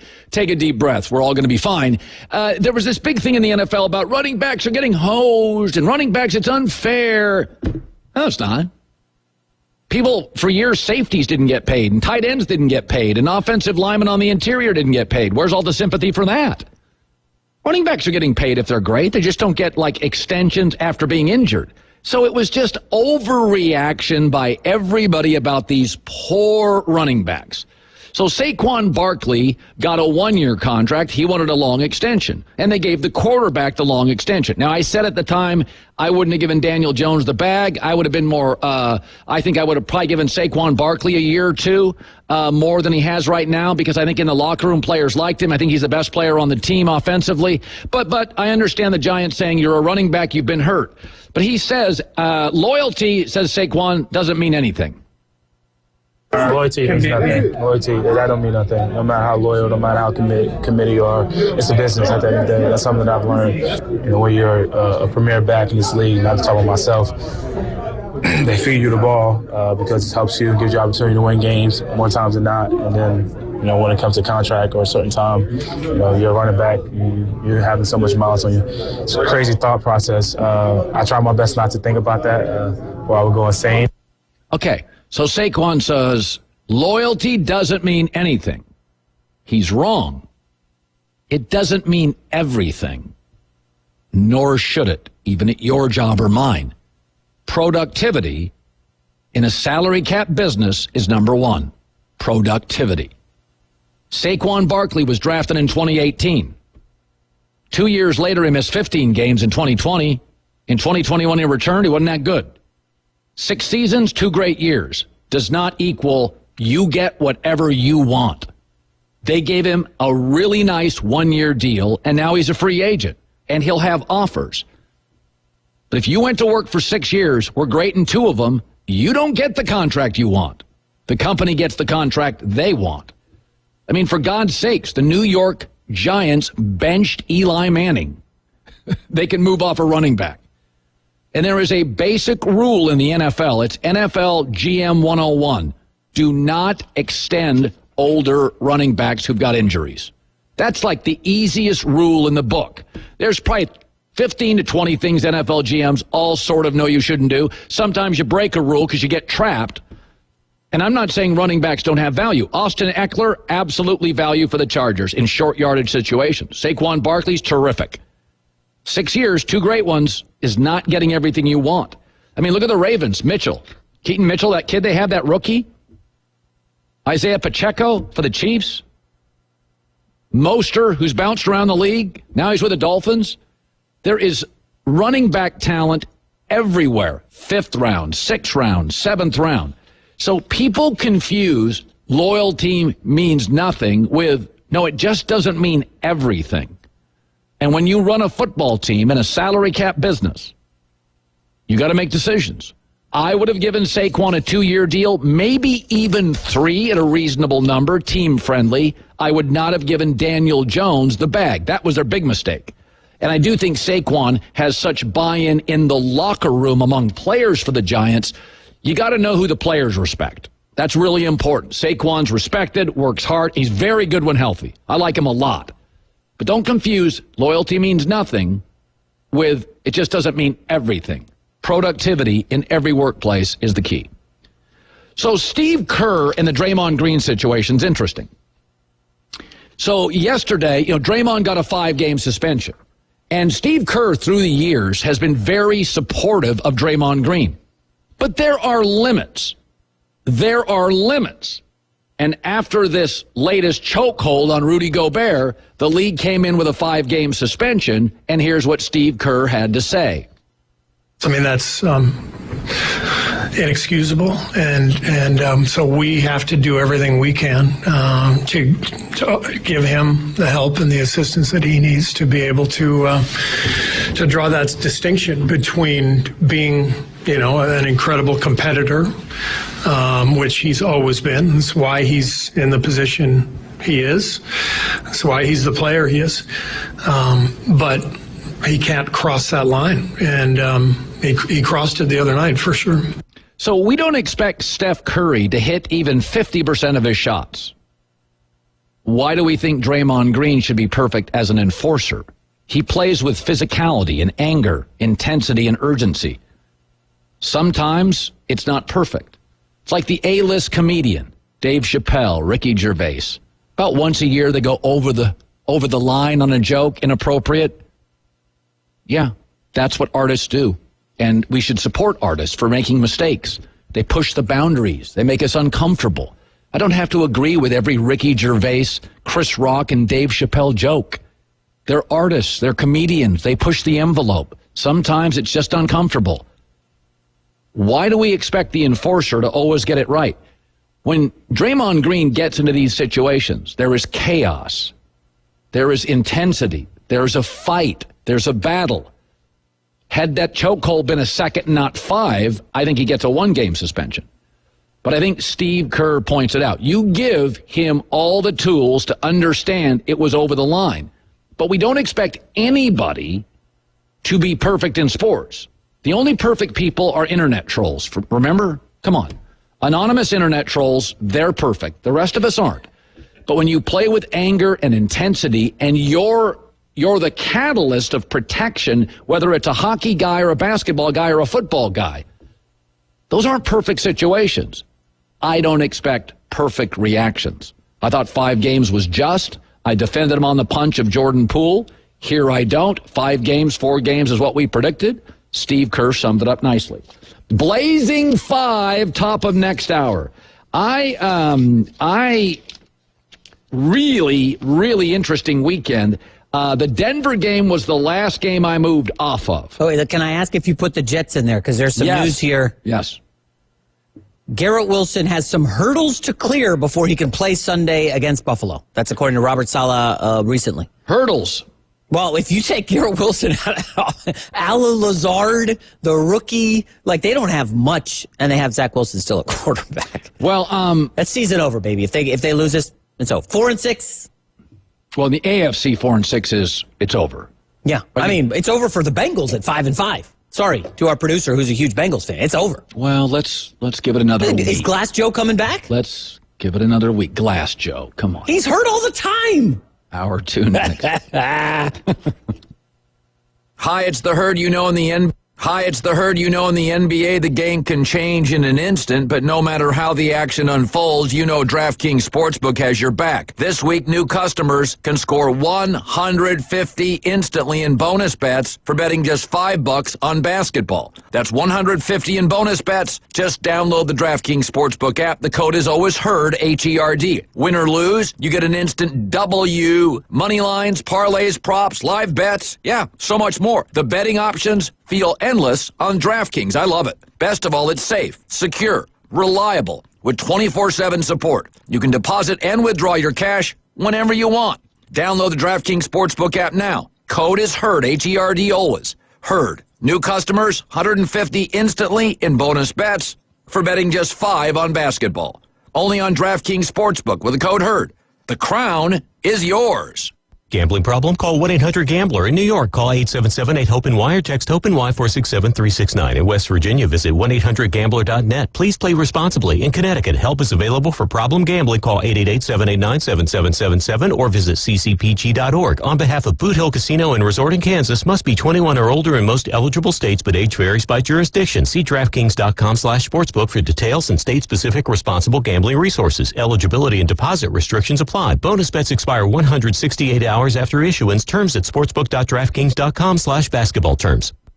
This show's sponsored by BetterHelp Online Therapy. Whether you're looking forward to the holidays or you struggle with seasonal depression, this time of year can be a lot. Therapy can be a bright spot, something to make you feel grounded, give you the tools to manage. BetterHelp offers convenient, affordable therapy options, so you can get started quickly. Visit BetterHelp, HELP.com/herd for 10% off your first month. BetterHelp.com.